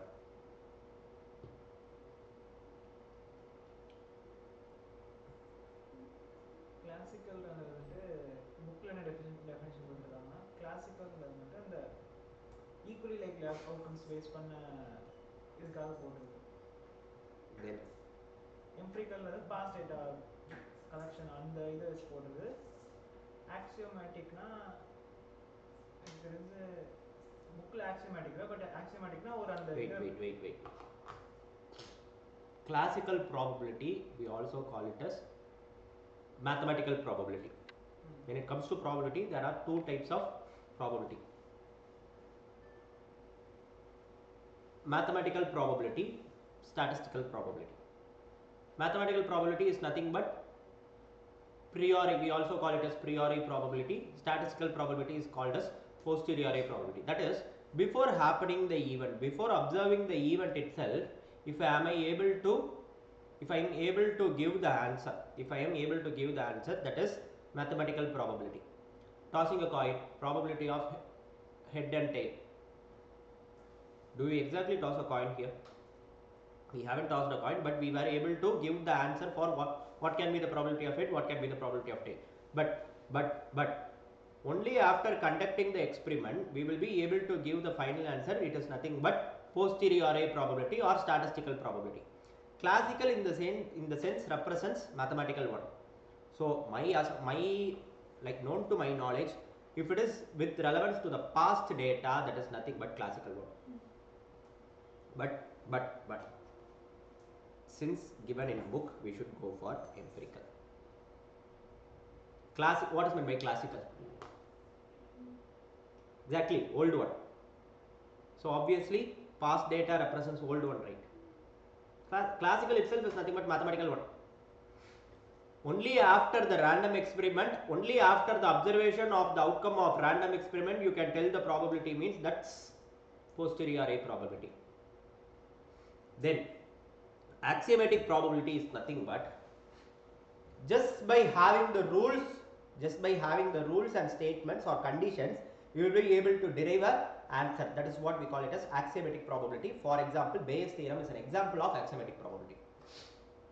We had few conditions, right? Just because of that conditions, we were able to give the answer. We haven't exactly observed what is the exact event. At the same time, we haven't gave the numbering answer. We just built a theorem. That theorem is built upon few conditions, right? That is called as axiomatic one. Since it is given in the book, for sure given in classical probability, the norm. Empirical meaning behind past. Posterior or empirical?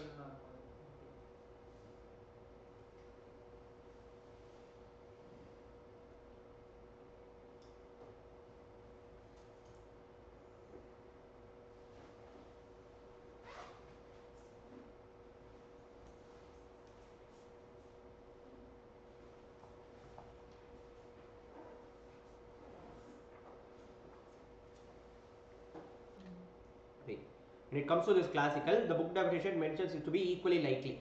So your mind will think, will all the equally likely event constitute a classical probability? The answer is, classical is nothing but the age-old example we will be taking for probability. That is what classical probability means. Which means, take a die. The normal example, the age-old example, a die, a card and a coin. What's the probability of head and a tail? Head and a tail. 1 by 2, 1 by 2.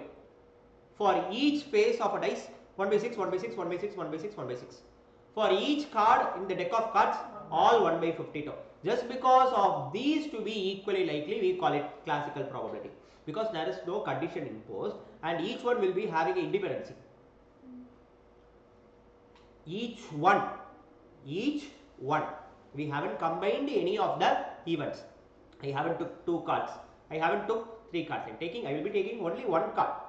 It's not dependent upon anything, right?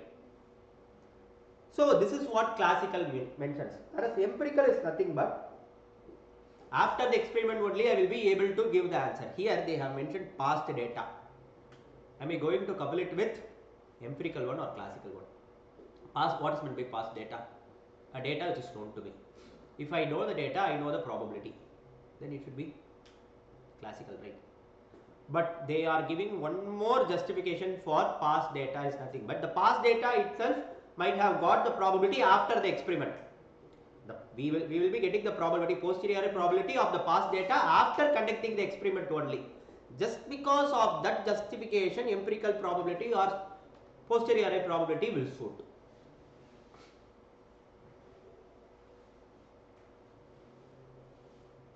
Probability based on beliefs. இவன் நல்ல பையன் தப்பு பண்ண மாட்டான். Not derived, not empirical, no experiment is done. So we have excluded 2 of the options, subjective or objective one. It's a subject matter.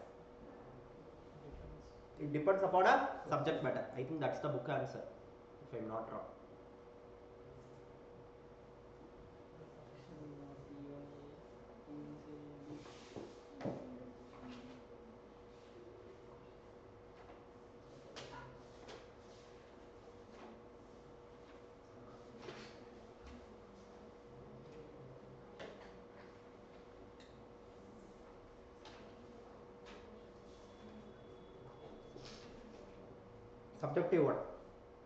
Subjective one only. The intersection of the events A and B is A something. In some book it will be written as this one, but the intersection always represents a product, so this should be the answer.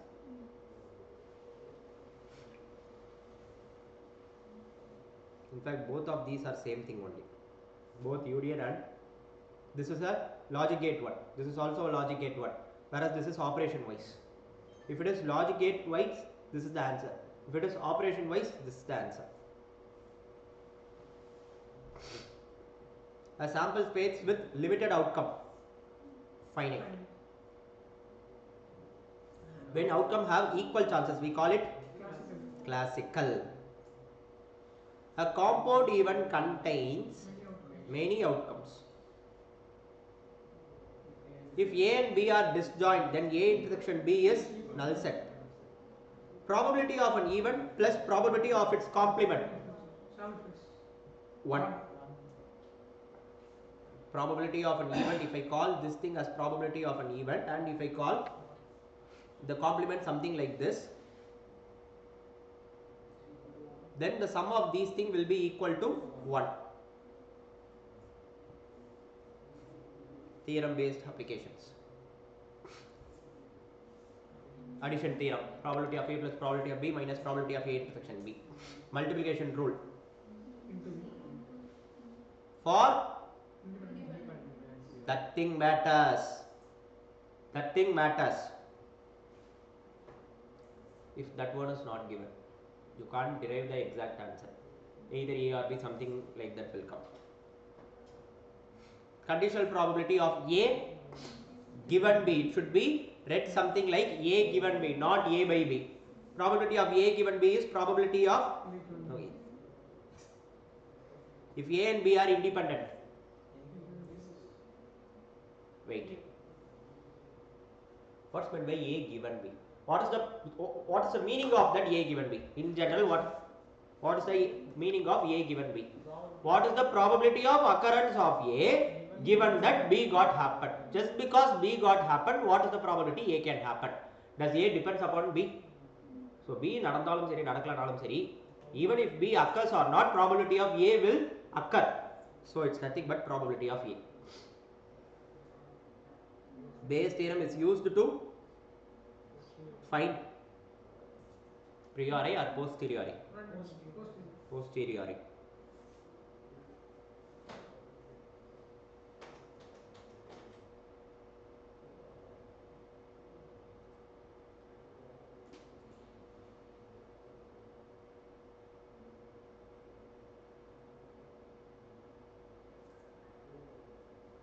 If A and B are mutually exclusive, probability of A intersection B is 0. Probability of union of 3 events.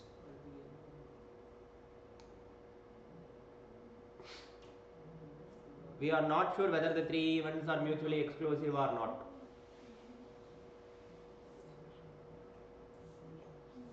In fact, all of them can be used. All of them can be used. I will give you how to, you know, addition theorem, A union B union C. When it comes to this multiplication theorem, probability of A intersection B can be written as probability of A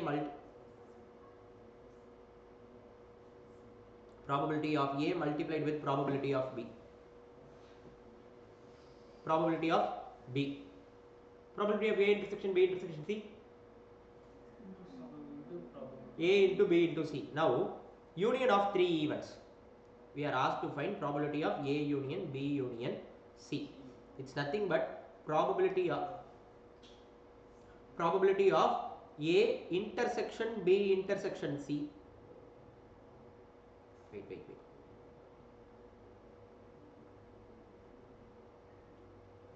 It's nothing but 1 minus probability of A union B union C the whole bar. Can I use something like this, which is 1 minus probability of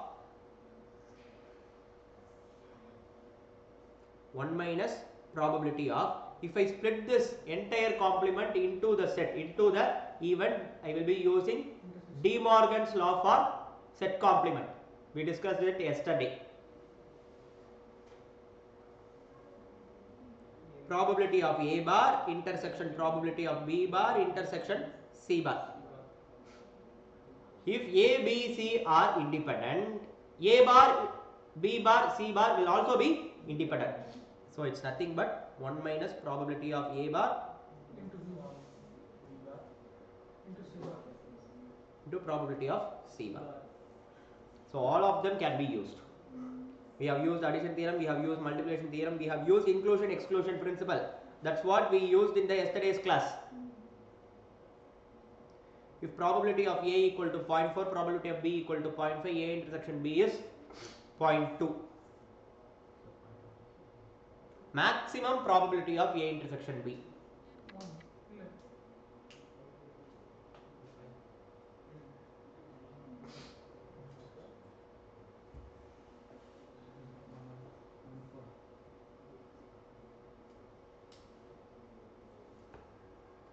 One event is 40%. One event is 50%. Both of them should occur. So the possibility is maximum only. That's also a logic gate question. Intersection is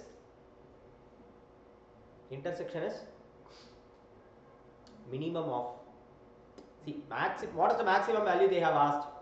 What can be the maximum value? Minimum of these two. If A and B are independent, then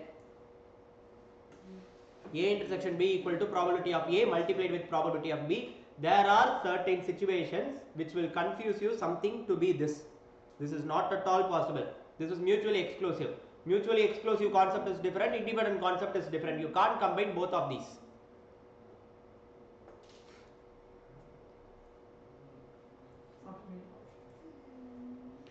If A is a subset of B, then A intersection B is minimum. Which one is minimum? A. If A and B are independent, then A bar and B bar are also independent. Probability of at least one event. A union B. At least one is A union B, which is probability of A plus probability of B minus probability of A intersection B. If probability of A is 0.3, probability of B is 0.4, probability of A intersection B is 0.2, what is union?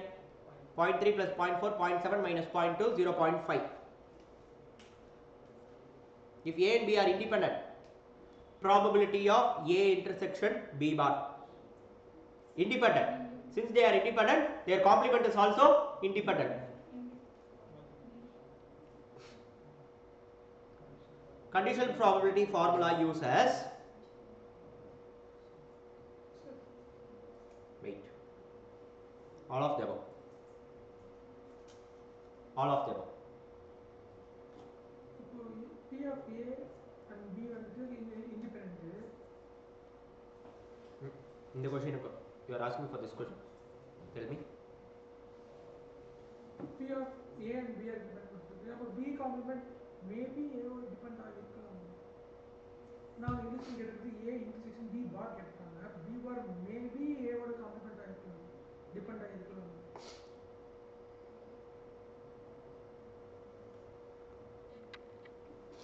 Take an example. Cards. Cards we can't take. Cards are dependent. Cards are dependent on each other. Tossing of 3 coins. HH, HT, TH, TT.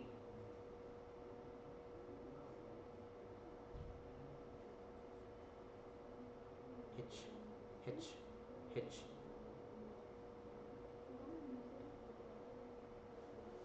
Sample space of tossing 3 coins. This is the sample space of tossing 3 coins. In this scenario, let me take A. Let me take A as getting the first place as head. Getting the very first place as head.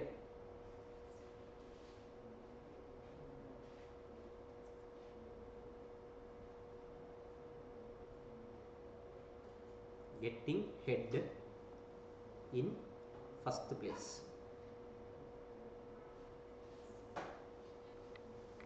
Let me take B as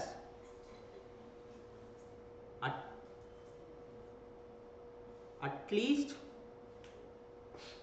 one tail.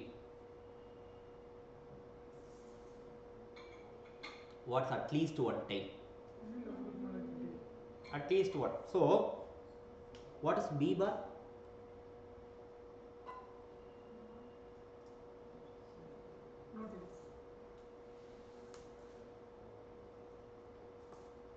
There is a inclusion. Yes, I accept.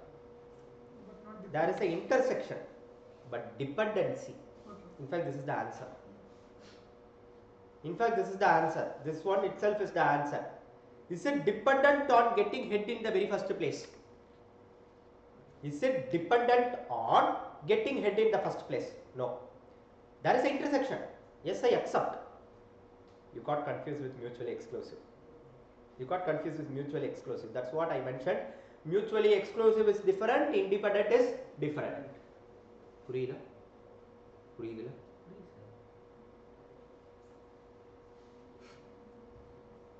Then, if A and B cannot occur together, they are mutually exclusive.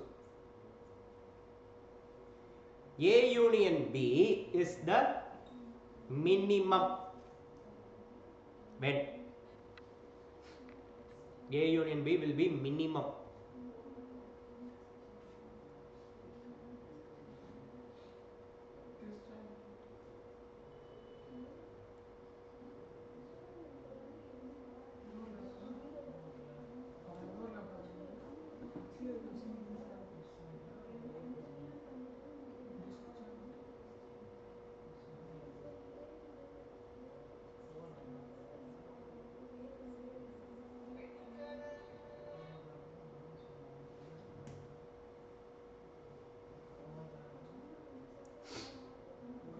Take disjoint sets.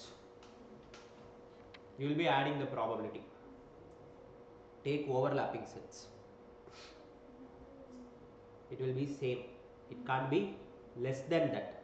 It can't be less than the probability of one single event. The answer is overlap. A union B also, it will entirely will come. B like A subset of B, B subset of A. Whatever the situation, the entire thing will come. Overlap is the answer. If probability of A equal to 0.1, probability of B equal to 0.2, even are independent, what is probability of A intersection B? 0.02.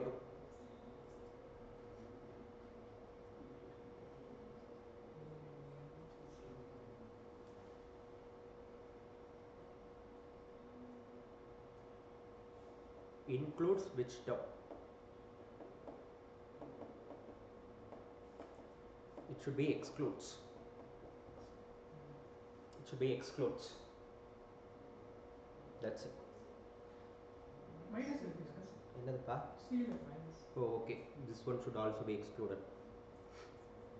This one will also come. This one will also come. What is A union B formula? Probability of A plus probability of B minus probability of A intersection B.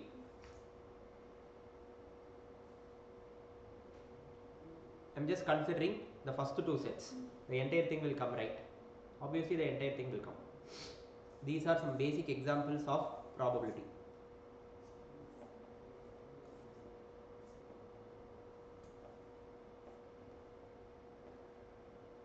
Since probability itself is an important chapter, I would like to have few more concentration on probability. I don't want to leave as it is. Let me have it for another 10 minutes. Probability.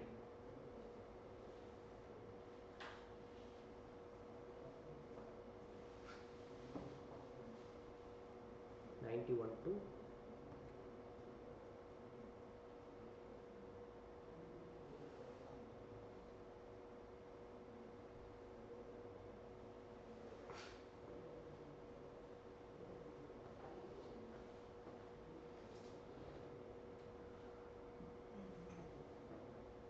when it comes to this probability, there is also one another concept called odds. In favor and odds against.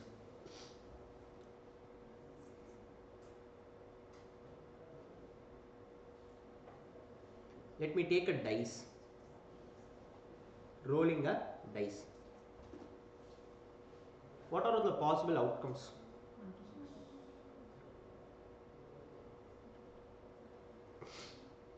What are all the prime numbers here? What are all the non-prime numbers here? 4, 6. Wait. What are all the composite numbers here? 4, 6. 4 and 6 are the composite numbers. 4 and 6 are the composite numbers. Probability of a composite number. Never ask, sir, why you haven't took one. One is not a composite. It's neither prime nor composite. Probability of a composite number is 2 by 6. What is the complement? Okay, if this is A, if this is probability of A, what is probability of A bar? And the ratio of these two will be 2 by 4. 1 is to 2. Here in this ratio, my favorable one is composite. My unfavorable one is complement of composite. So this represents odds in favor. This represents odds in favor. If it is given as odds in favor, we should take it as P by P plus Q. If it is given as odds against, it should be taken as Q by P plus Q. It should be taken as Q by P plus Q. You are getting what I am trying to say.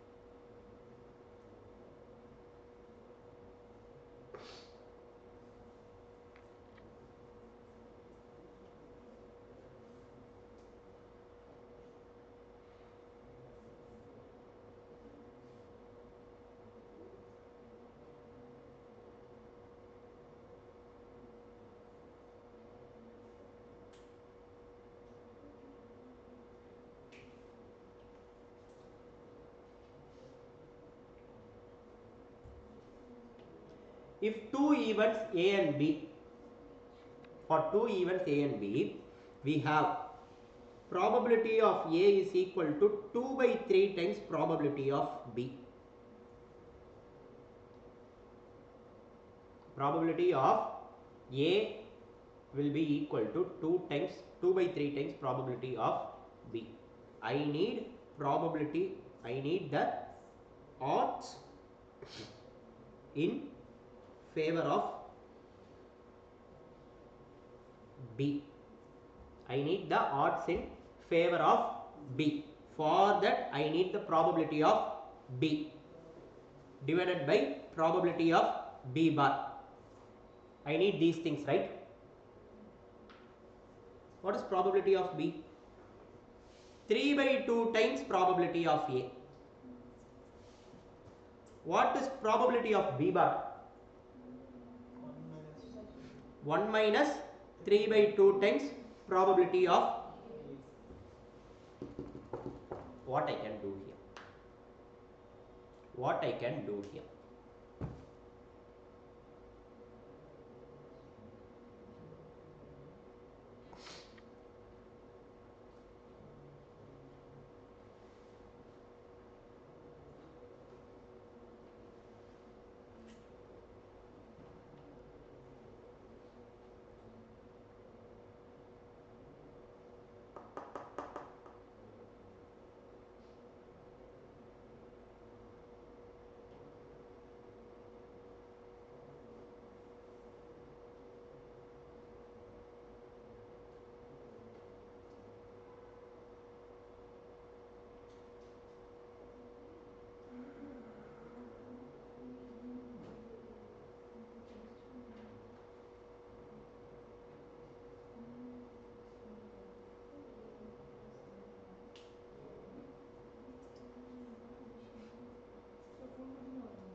only A or B will occur.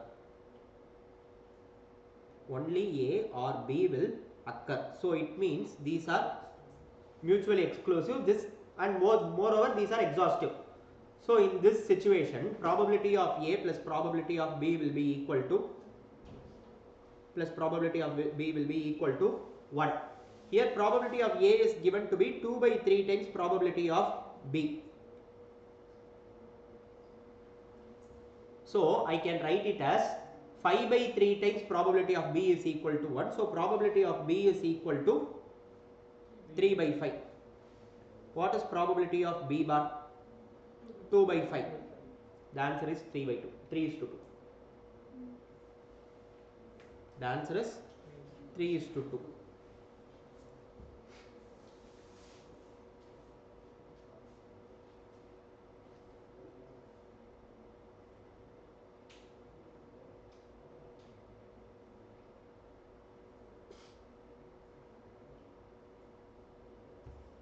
Can I? The odds against an event A. The odds against an event A is 5 is to 2, and the odds in favor of another independent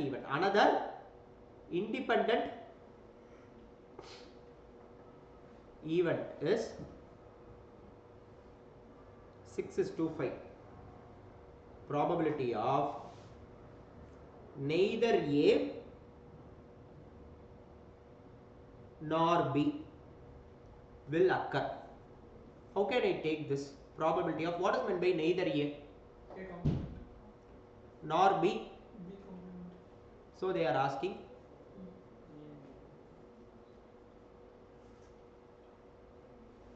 they haven't asked both should not occur.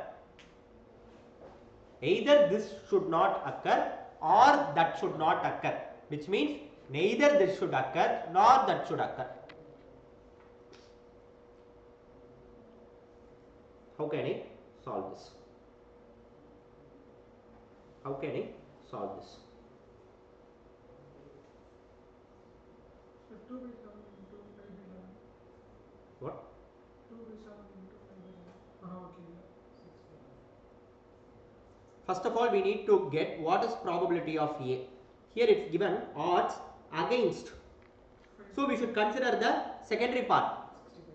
So 2 by 7 is the probability of A. What is probability of B? When it comes to probability of B, they have given the odds in favor. So I should take the first one. So 6 by 11. Clear? Clear till this?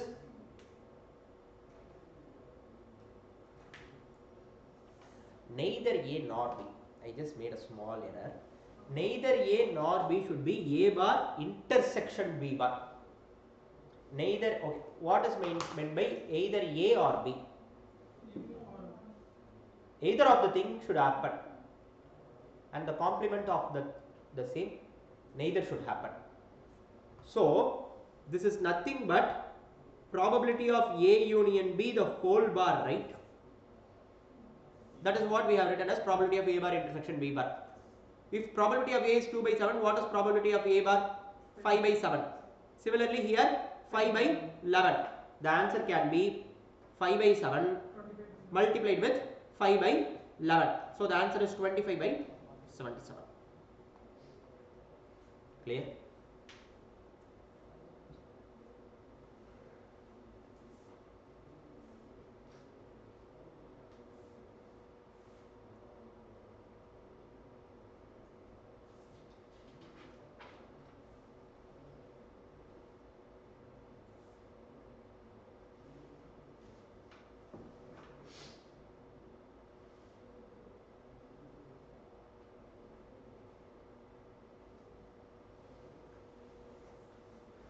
The odds in favor of an event.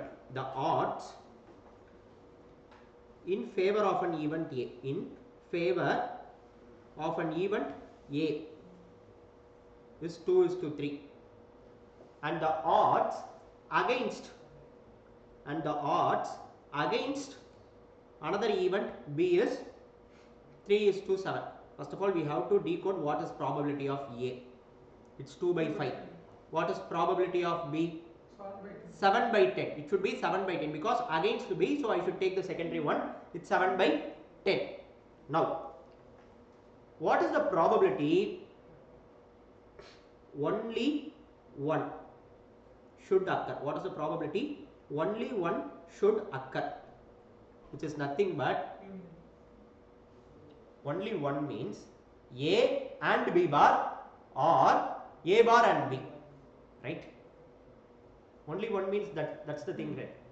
If the question is at least one we can go for, we might have gone for A union B.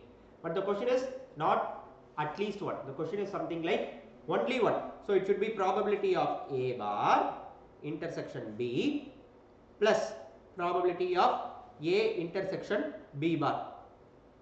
Since I mentioned OR condition, I am using a plus union here. Since they are independent, probability of A bar multiplied with probability of B plus probability of A multiplied with probability of B bar, right? What's probability of A bar? 3/5. What's probability of B? 7/10 plus what's probability of A? 2/5. What's probability of B bar? 3/10. So the answer is 21 plus 6/50. 27/50. Clear?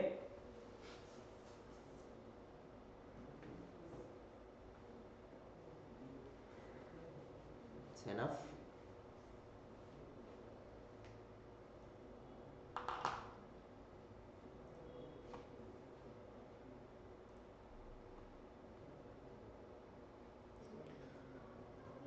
Welcome back. We are proceeding towards the final stage of probability, index numbers.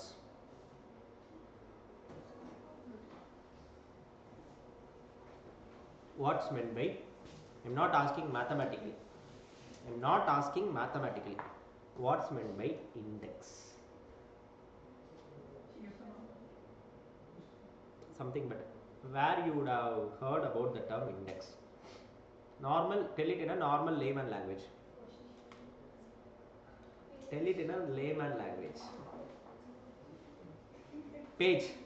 The very first side of a book. For what purpose it is meant? To navigate or for easy navigation,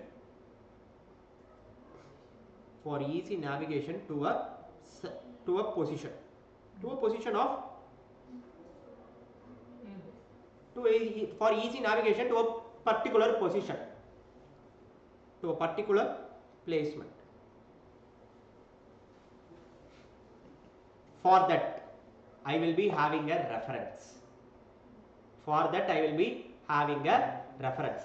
If the page I am in is 0, from this page whatever the topic I needed will be 50 pages ahead, 20 pages ahead, 30 pages ahead. I will be having one reference, right? My reference is the index page. My reference is the index page. From that index, to what extent my topic is displaced will be given as a page number. I can find that, right? That's the definition of an index. That's the definition of an index. So, for study of index, we will be taking two quantities, price and quantity. Both of them will be compared with the base year. Will be compared with base year. Compared with base year, right? And the output of that comparison is what we call it as an index number. This is the general outline of what is meant by index number. Clear? For that comparison, always I need a reference. That reference is the base year. some situation. In some situation it will be base year, or in majority of the situation it will be base year only. The data available on the base year. Wait. Comparable data available for the base year. Comparable data available for the base year.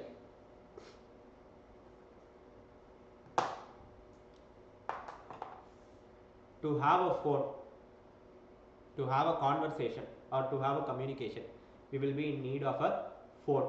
What are all the expense for a phone? Assume the phone is out of EMI. A basic recharge. $399 a month. Say $299 a month, which means 10 rupee a day. 10 rupee a day. Rewind button. Rewind. Plus rewind button. 20 years back, 30 years back, do we have mobile phones? Telegraph. Tandi. The cost of Tandi then, it will be in paisa. I am just going to compare the cost of a telegraph with a modern day equipment. Yeah, is it possible? Is it ethical?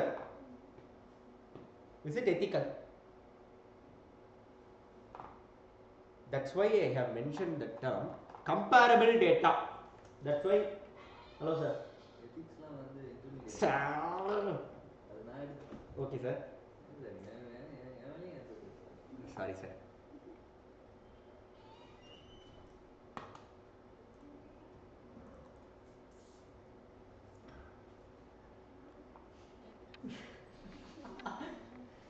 Fine. So that's why I have mentioned it as comparable data. Even the data which is available 10 years back or 20 years back, which is available in the base year, which may not be in a comparable factor, but I should bring it into a comparable factor. What can be the comparable factor 10 years back or 20 years back? A telephone, trunk call. A trunk call is a comparable factor, whereas a cost of telegraph is not a comparable factor.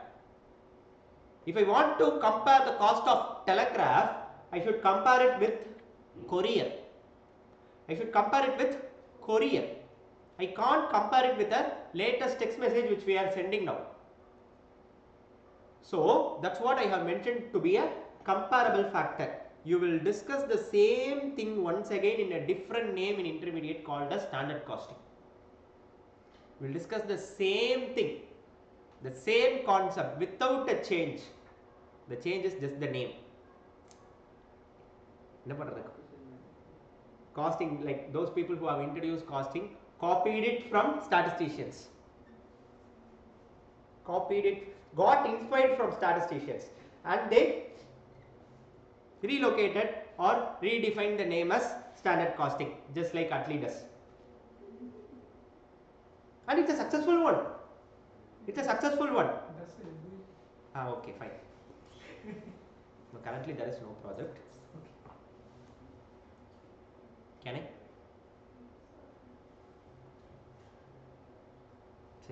இன்னும் நல்ல காமெடியா கொண்டு போயிடலாம், மறந்தேன். Can I proceed further?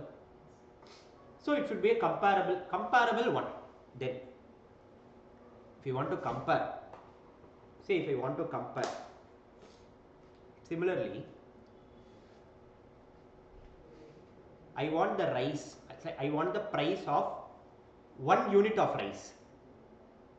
Again we are going to that age old tradition. One joke. If I process these much kgs of nell, I will get these much kgs of rice. If 100 quantity of or 100 units of some joke will come, I don't remember the name. If 100 kgs is given as input, I will be getting 50 kg as output.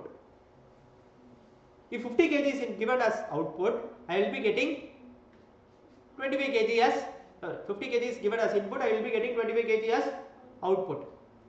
Then a question will be given. Instead of kg, if I put 2 units, will I get 1 unit? The answer is 2. Then what does the subject matter there? நான் என்ன joke சொல்றேன்னு புரியுதா? Do you remember what's the joke I am letting you know?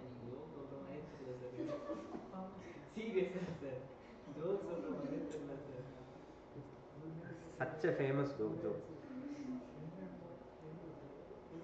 Okay, coming back.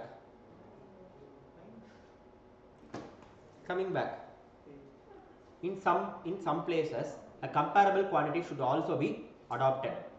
These are all the things which we are going to discuss. So when this index numbers is concerned, we can split this index numbers into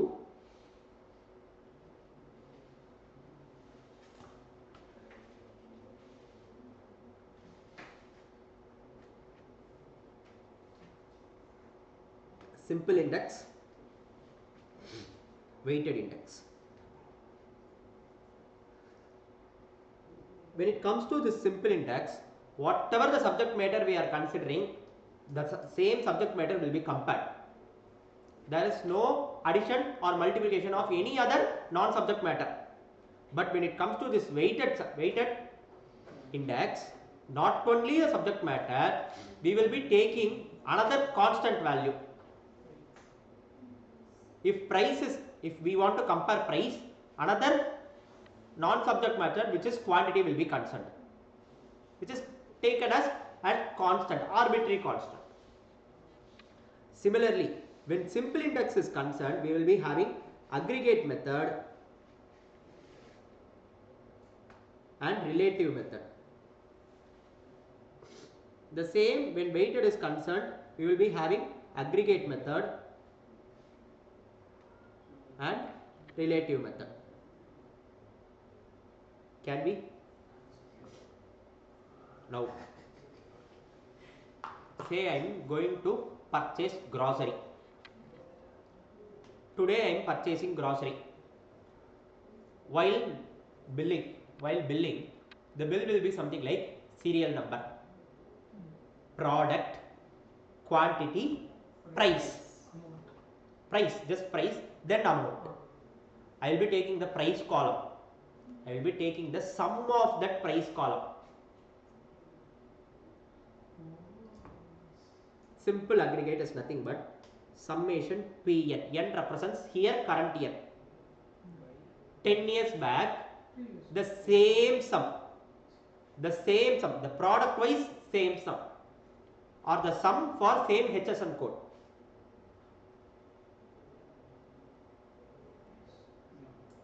Clear? If it is for quantity, it should be quantity index. Here we are discussing about price index. Clear?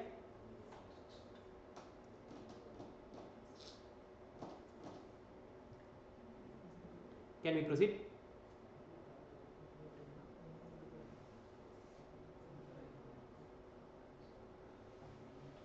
When it comes to this relative index,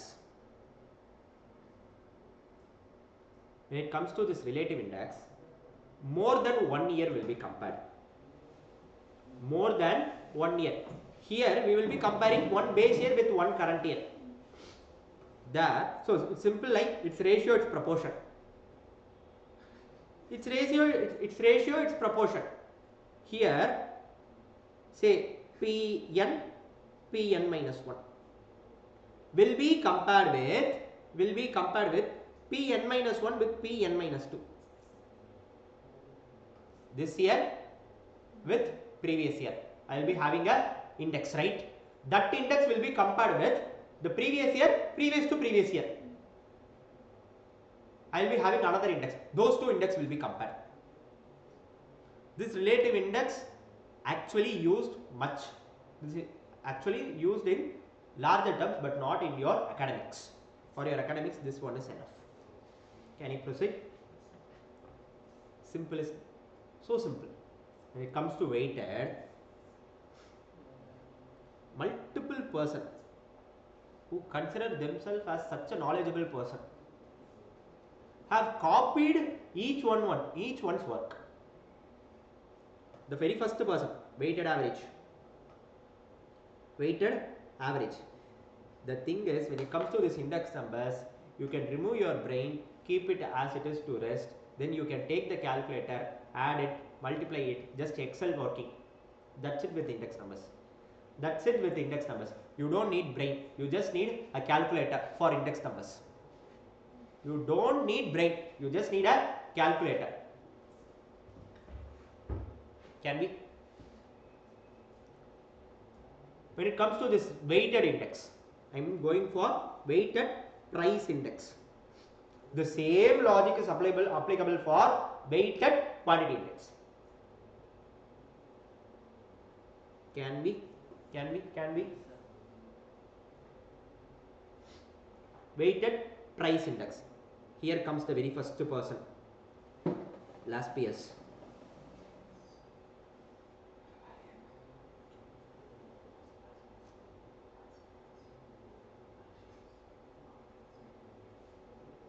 Comparable factor, right? He asked the question, sir, how can you compare the total of one column? Isn't it should be the total of the entire amount? Isn't it should be the total of entire amount? In a bill, what are all the columns available? Serial number, product, like I'm just calling it as HSN code, different HSN code. Each product will be having a different HSN code. I'm speaking something like a potikada computer wala. So he won't see the product, he will see the HSN code, corresponding price and the quantity. Quantity he will feed. The price will be automatically popped up one. And the final answer will be the output. The amount will be the output of these two products. That is the multiplication of price and quantity. Now, how can you compare the total of price? The total of amount should be compared, right? Anyway, I am not going to pay that an amount equal to that sum, the sum of prices. I am going to spend an amount equivalent to the total amount, not something equal to, if this is price and this is quantity and this is amount or value, I am just going to spend this amount, not this amount. Then how come simple average is applicable? Then simple average, how come simple average will give an effective measure? So what he does is, everything should be compared, right? Compared, I need a reference. What he does is, he took the reference as a base quantity, base year quantity. He kept it as arbitrary constant. Whatever the year change, that one remains constant. Which means your consumption for today will be equal as the consumption of a similar person at your age 10 years back. Yes or no? A food consumption. So what he does is, summation Pn Q naught.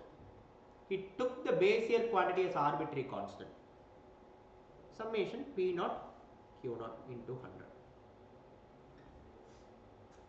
Right? This is what he does. Then comes another person called Pascal.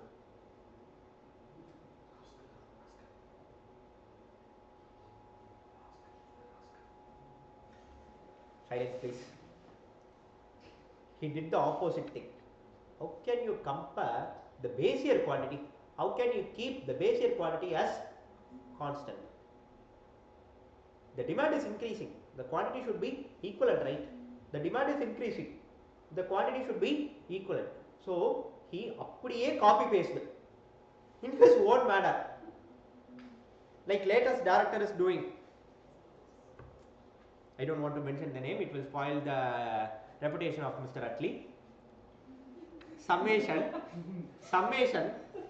Pn, he took the constant as current year quantity. Summation P naught Q1. If same quantity is purchased 10 years back, what can be the total value I might have paid?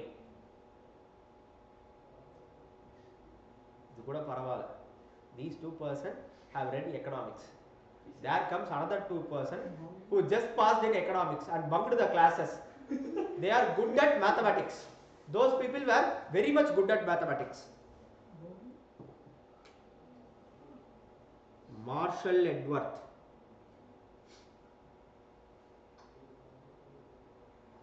Marshall Edworth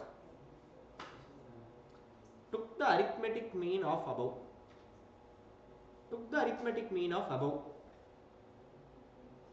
That's it. Summation Pn Q naught by summation P naught Q naught plus summation Pn Q1 divided by summation P naught Q1.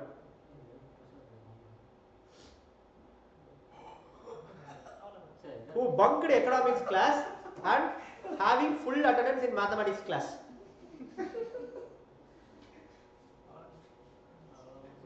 Then comes the next person. That's why he is that much famous. He is such a smart worker, you know. Fisher. Bro, he is taking arithmetic mean. I am taking geometric mean.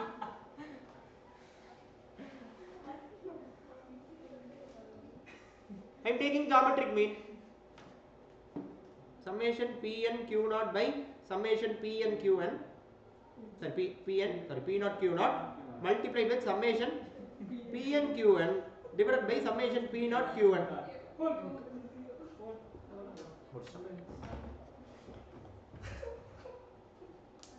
That's it. And he took the credit for the entire chapter. This Fisher, which is the most applicable one here. In today's practice, Fisher's index is the most applicable index. Which means he is good at mathematics, he is weak at economics. He bunked every economics class, made an online exam and passed. Whereas he is much interested in mathematics and calculation. So he took the geometric mean. There should be some considerable effort, right? To have an idea of taking geometric mean, he should have dedicated some of his knowledge. With that knowledge, he got the fame. And the other persons, Padubavi ipdi pantiyara.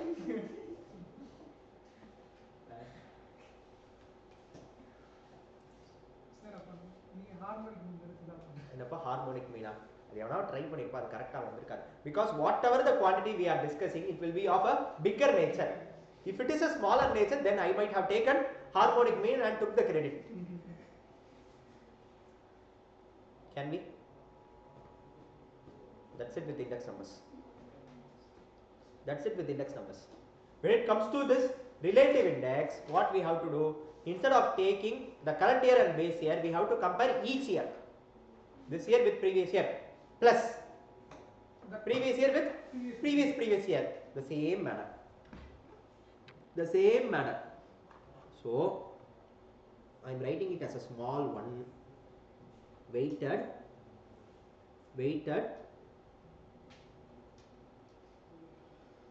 relative method. Which is summation Pn divided by P naught into P naught Q1. Sorry, P naught Q naught divided by summation P naught Q naught into 100. Clear? Which is equivalent writing it as summation Pn Q naught divided by summation P naught Q naught. The same thing only.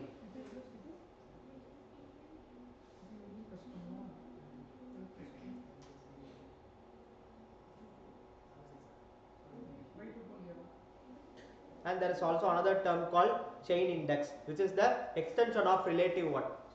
Third one is by 2 points, sir. Sorry, bro. Clear? There is also a thing called chain index. Relative of each year will be concerned. Can I proceed? That's it with index numbers. If the variable concerned is quantity instead of price, we call it as quantity index. The same 4% will come. The same 4% will come.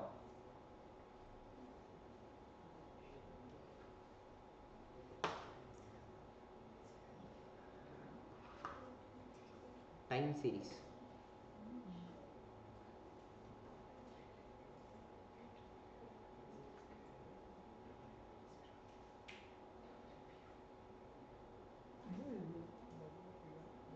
Can we?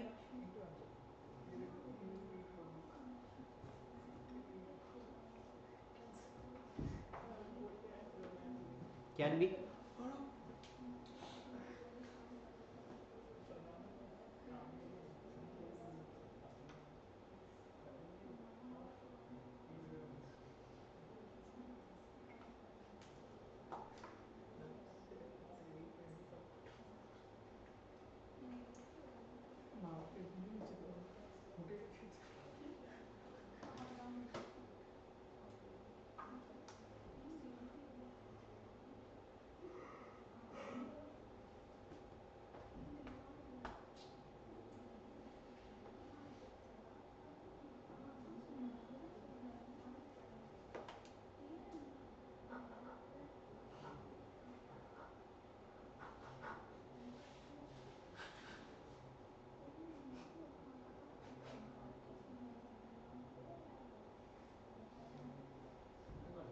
This is another one, the most easy and important one.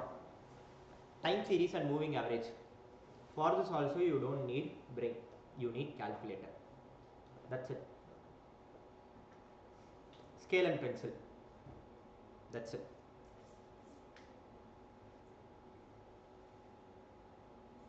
What is meant by trend?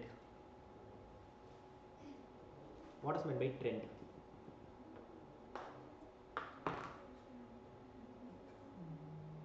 The question will come, right?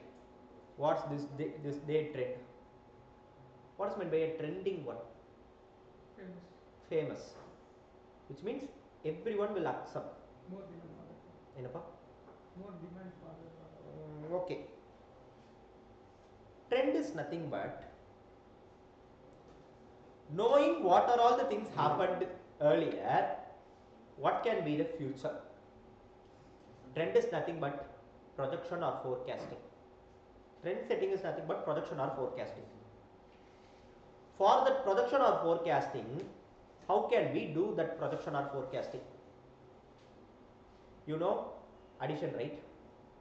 With that addition and average, we will be able to do the same. That's what time series. From time to time, take the same kutti samosa concept. Take the same kutti samosa concept, time value of money. For 20 rupees, I was getting 8 samosas in 2019. Now I am getting only 4 to 5 samosa. If the same trend continues in 2030, how much will I get? So I will be putting a graph.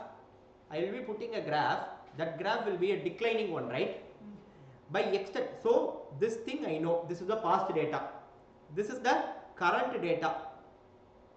With these data, if I try to extend this line, I will be getting one point which relates to my future data, right? This is what time series is.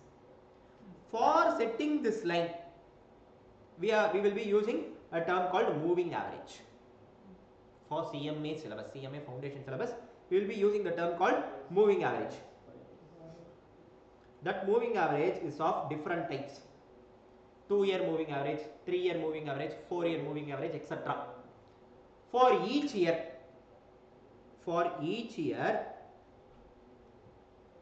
the price for this is for year and this is for price. For each year, you will be given with a price on that year.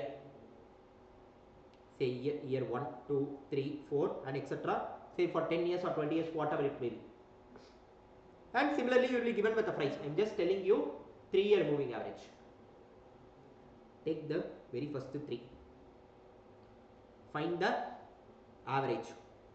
Put it here. Take the next 3. Find the average. Put it here. Take the next 3. Find the average, put it here.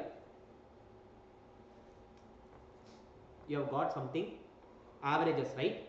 Now again take the 3, put it here. Now again take the 3, put it here. This is how moving average. This is 3-year moving average. If 4-year data are concerned, we call it as 4-year moving average. For that, 2022, 2023, 2024 and 2025 data I am having. If I am making an average for these 4 years, where can I index it? To which year can I index it? Somewhere in between 23 and 24. But I need the answer for one whole year, right?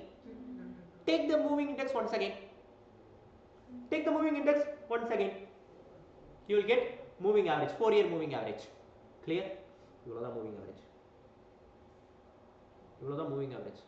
If it is for 7 years, you will be given with, never think you will be given with 3 years or 4 years. Obviously, you will be given with 5, 6, 5, 7 like that only. You have to take the average for 7 numbers. You have to continuously take average for 7 numbers. Plot it. That's it. That's the answer. If you plot it in a graph, for each year you will be having one number, right? Take the very first number and take the very last number. Join that. Extend the line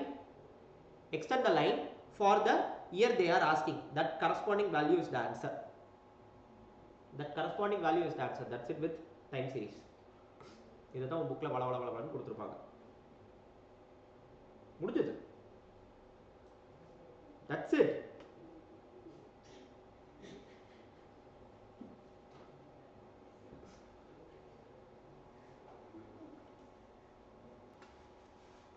Moving towards the last part of this session, calculus. At the same time, time and distance.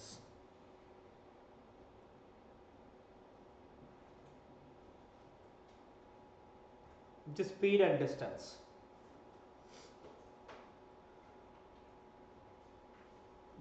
Again, mathematics can be associated with anything. Change is the only change. Change is the only thing which remains unchanged. Change is the only thing which remains unchanged. To measure the change, even to measure the change, mathematics gives you an answer of calculus. To measure change. To measure change. Some people will say multitasking won't work. Hold my beer. Multitasking in between the subjects. If you can cover 10 kilometer, if you can cover 10 kilometer in 1 hour, which is 16 minutes, we call it as 10 kmph, kilometer per hour. Kilometer per hour. So every increment in an hour will give you an increment in the distance of 10 kilometer. Am I right? Am I right? So every increment in an hour will give you an increment in the distance as 10 kilometer. If it is 0, if it is 1, 10. If it is 2, proceeding in this way, if it is 10, what's the dependent variable? What's the independent variable? What's the dependent variable here? Time. What's the independent? Okay, what's the dependent variable? It's distance. What's the independent variable? Time. What we have done? Linear regression. We have predicted the value at 10th hour, right? The 10th hour is the input of independent variable, where the 100 is the 100 kilometers the output of dependent variable. It's linear regression. It's linear regression, right? Now, for every increment of 1 hour, here the hour is discrete. Hour itself is discrete. Coming back. I have a curve. I have a curve where I will be able to plot the curve for each increment of naught and har 0.1, 0.01, 0.00001. For every minute value, I will be able to plot the figure. For every minute value, for every minute input, I will be able to plot a term. At 0, the distance is 0. At 10, or sorry, 1, the distance is 10. At 20 or at 2, the answer is 20. Similarly, it goes on, right? Now, I am just taking these two things and comparing with these two things. What is this? Y2. This is Y1. This is X2. This is X1. What is the formula for speed? Distance by time. This is distance. And this is time. Now, what's the formula for speed?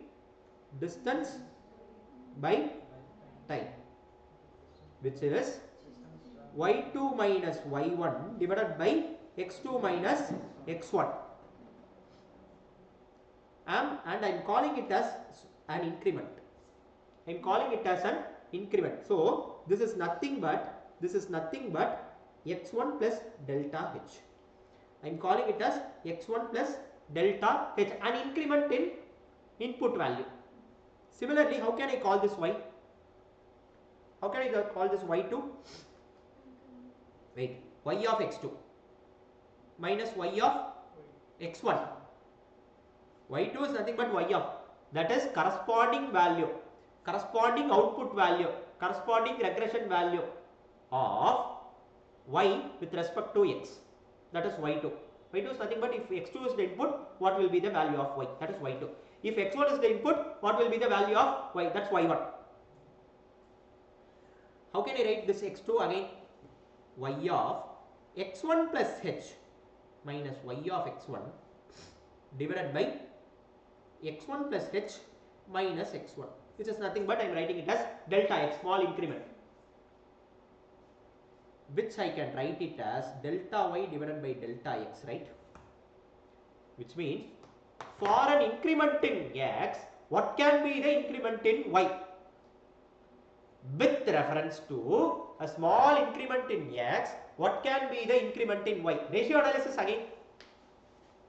With a small increment, with the increment in x, what can be the increment in y? What if the increment is negligible? What if the independent in the, what is the increment in the dependent variable is negligible? This is my dependent, this is my independent variable. This is my independent variable. What if this increment is negligible? What is meant by negligible? What is meant by negligible? Consider panna venam. Mathematically nearer to 0. Nearer to 0. If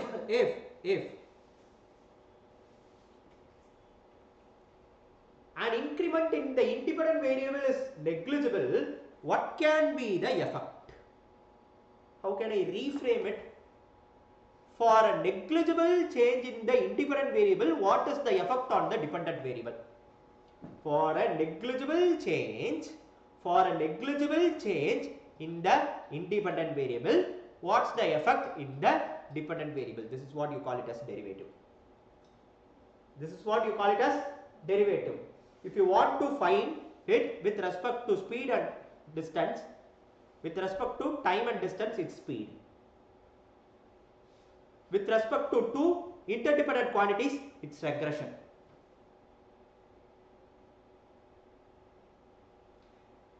Two quantities proportional to each other, it's proportionality constant. It's proportionality constant. This is what derivatives. For your syllabus, you will be given with a function y which is dependent on x. X is nothing but output quantity plus some fixed cost See, even there is no output, you will be incurring some cost. Even there is no student, we have to pay rent, something like that. And that x will be dependent on x itself. That, okay, we call it as fixed cost, and this thing we call it as variable cost, which is purely dependent on quantities. Which is purely, this fixed cost is purely independent on quantities. We call it as cost equation. Total cost is equal to variable cost plus fixed cost. If I am able to write the cost function in terms of quantity, if I am able to write the entire cost function in terms of pure quantity, I call it as C of Q. I call it as C of Q. Similarly, if am I able to relate the same revenue function with quantity, I call it as revenue function with respect to Q. And revenue function minus cost function will give me profit. Right? Revenue minus cost function will give me profit. My question is, when my profit will be 0? What? Revenue equal to cost. When revenue equal to cost, when revenue is equal to cost, my profit will be 0. How to arrive this? With respect to quantity. How to arrive this with respect to quantity? Which means if I have a profit curve something like this, when will the curve will be parallel to, that is, when will the curve, when the tangent at any point, tangent is nothing but first derivative, when the tangent at any point will be parallel to x-axis, that point is nothing but the critical point or stationary point. Finding that point is what you have in your syllabus. If you substitute that point, revenue will be equal to cost. That point is nothing but a quantity. If you substitute that quantity and that quantity, having the remaining things constant, your total revenue will be equal to total cost. Finding that quantity is what you call it as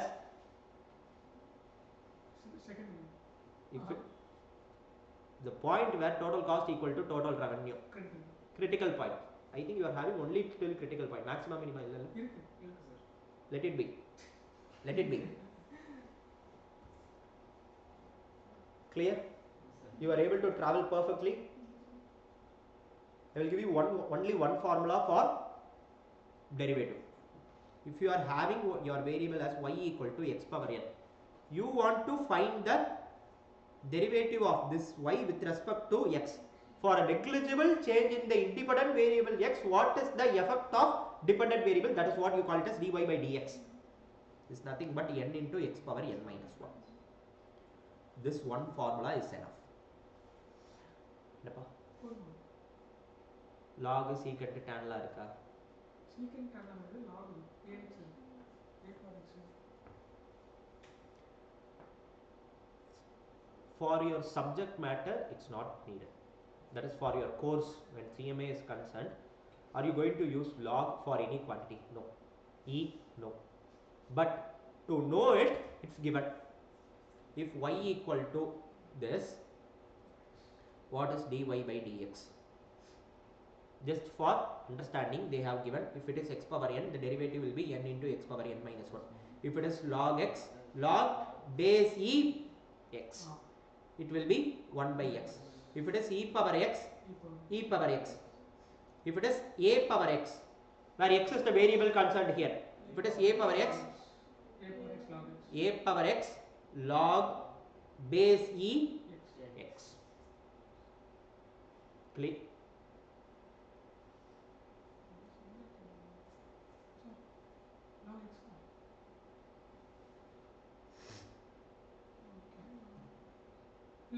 Log e. Log a.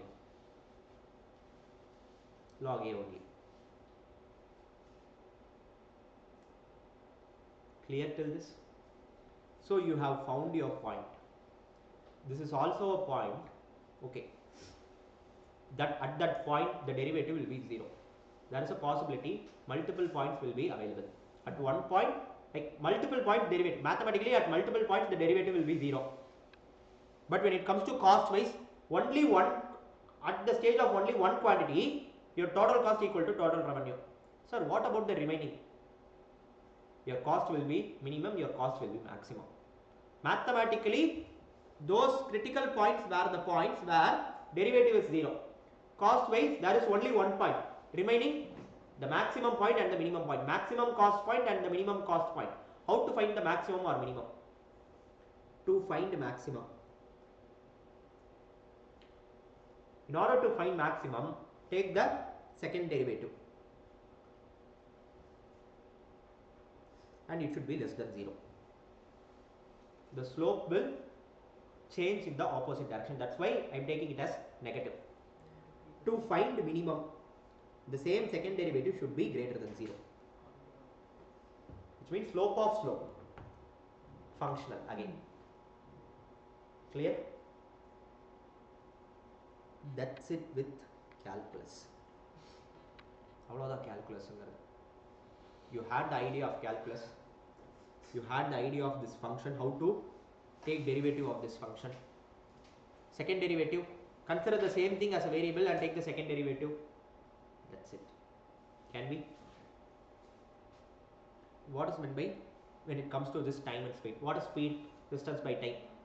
You can rearrange the formula. You can rearrange the formula. In order to find average speed, what is meant by average speed? What's the formula for average speed? It's not the average of speed. Speed 1 plus speed 2 plus etc. plus speed n divided by n. Wrong. It's harmonic mean. What is the formula of speed for speed? Distance by time. So average speed is equal to average distance divided by average time. For bringing it towards average time, time is equal to distance by speed. Or if you want to write it in distance, distance is equal to speed into time. You have to manipulate it in this manner and substitute it. But never do the question like, if you want to find the average speed, never take the average. Try to substitute in this formula and find the average. You will get it. Can we proceed?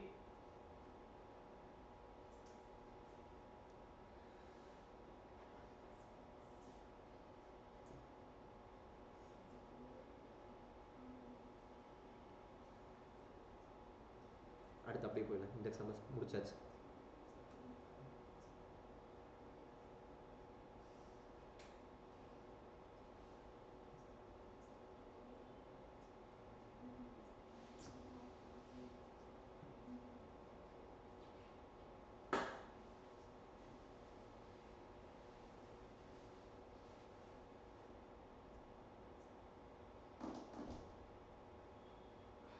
I want to have a discussion on this question. Semi-average divides the data into two equal parts, whereas here trend line is fitted using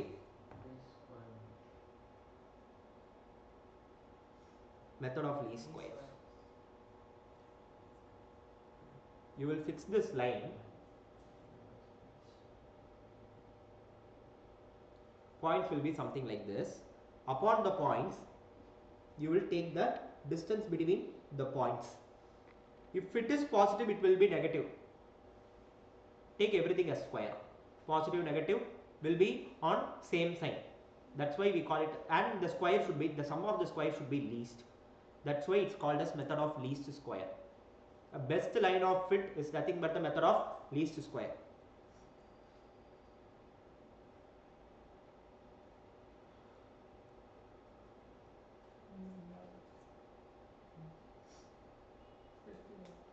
Trends.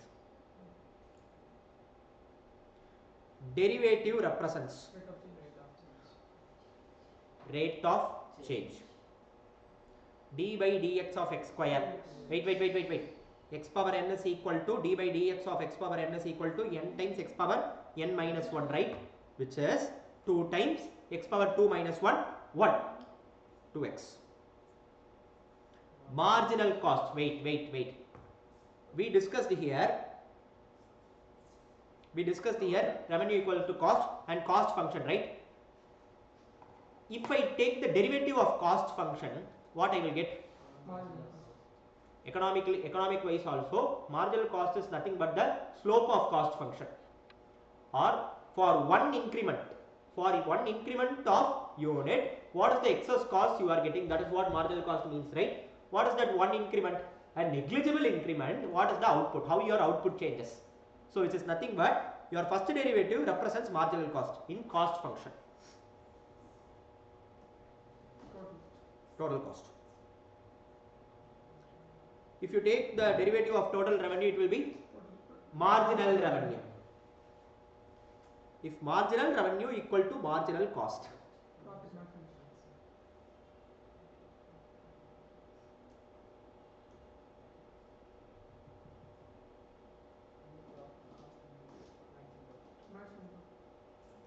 Zero profit. Marginal revenue equal to marginal cost. Zero profit.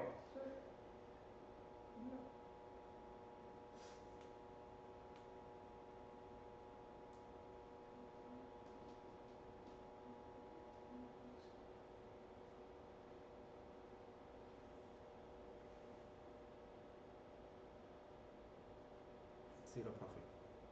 How no? Like what can be the answer? Profit maximum. You are telling profit maximum.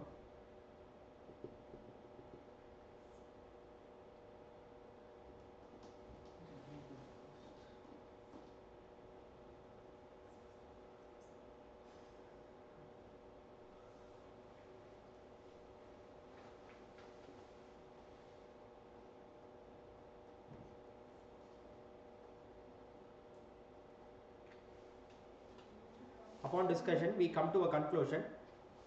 Marginal revenue equal to marginal cost is not zero profit. It represents maximum profit. Enappa? MC revenue will rise. Profit, maximum profit, MC rise. Second point, The cost function will rise, and before that the revenue function will rise.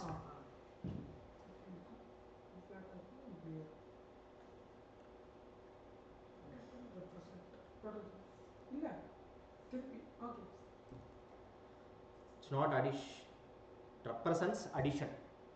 It represents addition. Rate of change not possible, slope not possible. Integration is nothing but addition for continuous terms. So it can be total change, like addition of all the change. So both of them is applicable. But total change in terms of change, whatever the adding all the change, that doesn't matter. Effect of adding all the change, that is what effect of adding. That's what integration represents. Profit is equal to total revenue minus total cost. Break even occurs.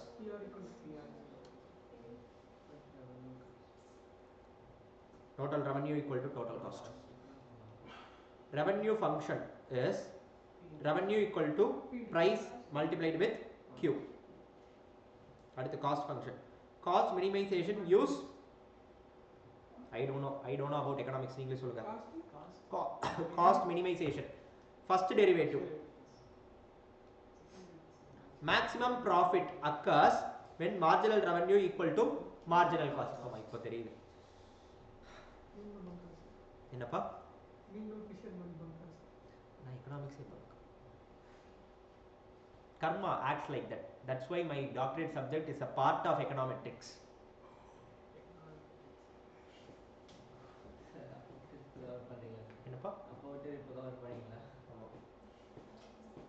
With this, in completing my 4-day lectures. Yes, it was a good one. I felt I learned many things in this class. I repeat once again, while starting this session, I had this fear of, should I start first? I have, like, before me there were few experienced persons for accounts, for law, for economics. Those people were experienced professionals. At this stage, in this forum, I am the one and only person who is semi-professional, semi-qualified. All of them were qualified and having experience, and they are giving me opportunity to start first. I was worried. Instead of telling the term worried, I was feared a lot. Again, coming back to the same motivation I mentioned, you always fit into the shirt. You always grow inside the shirt. In spite of this being a big opportunity, big platform for me, the previous day night, that is, we started on Saturday, I was not able to sleep properly on Friday. Fear. But I haven't brought that fear while entering this class. I mentioned the term, you should practice something like you haven't seen success. You should perform something like you haven't seen failure. I had the same attitude. That's the reason I was able to give this much level for the entire 4-day lecture. Nice meeting you. If time permits and if fate permits, let's meet once again in some other forum. Thanks for the opportunity. Bye.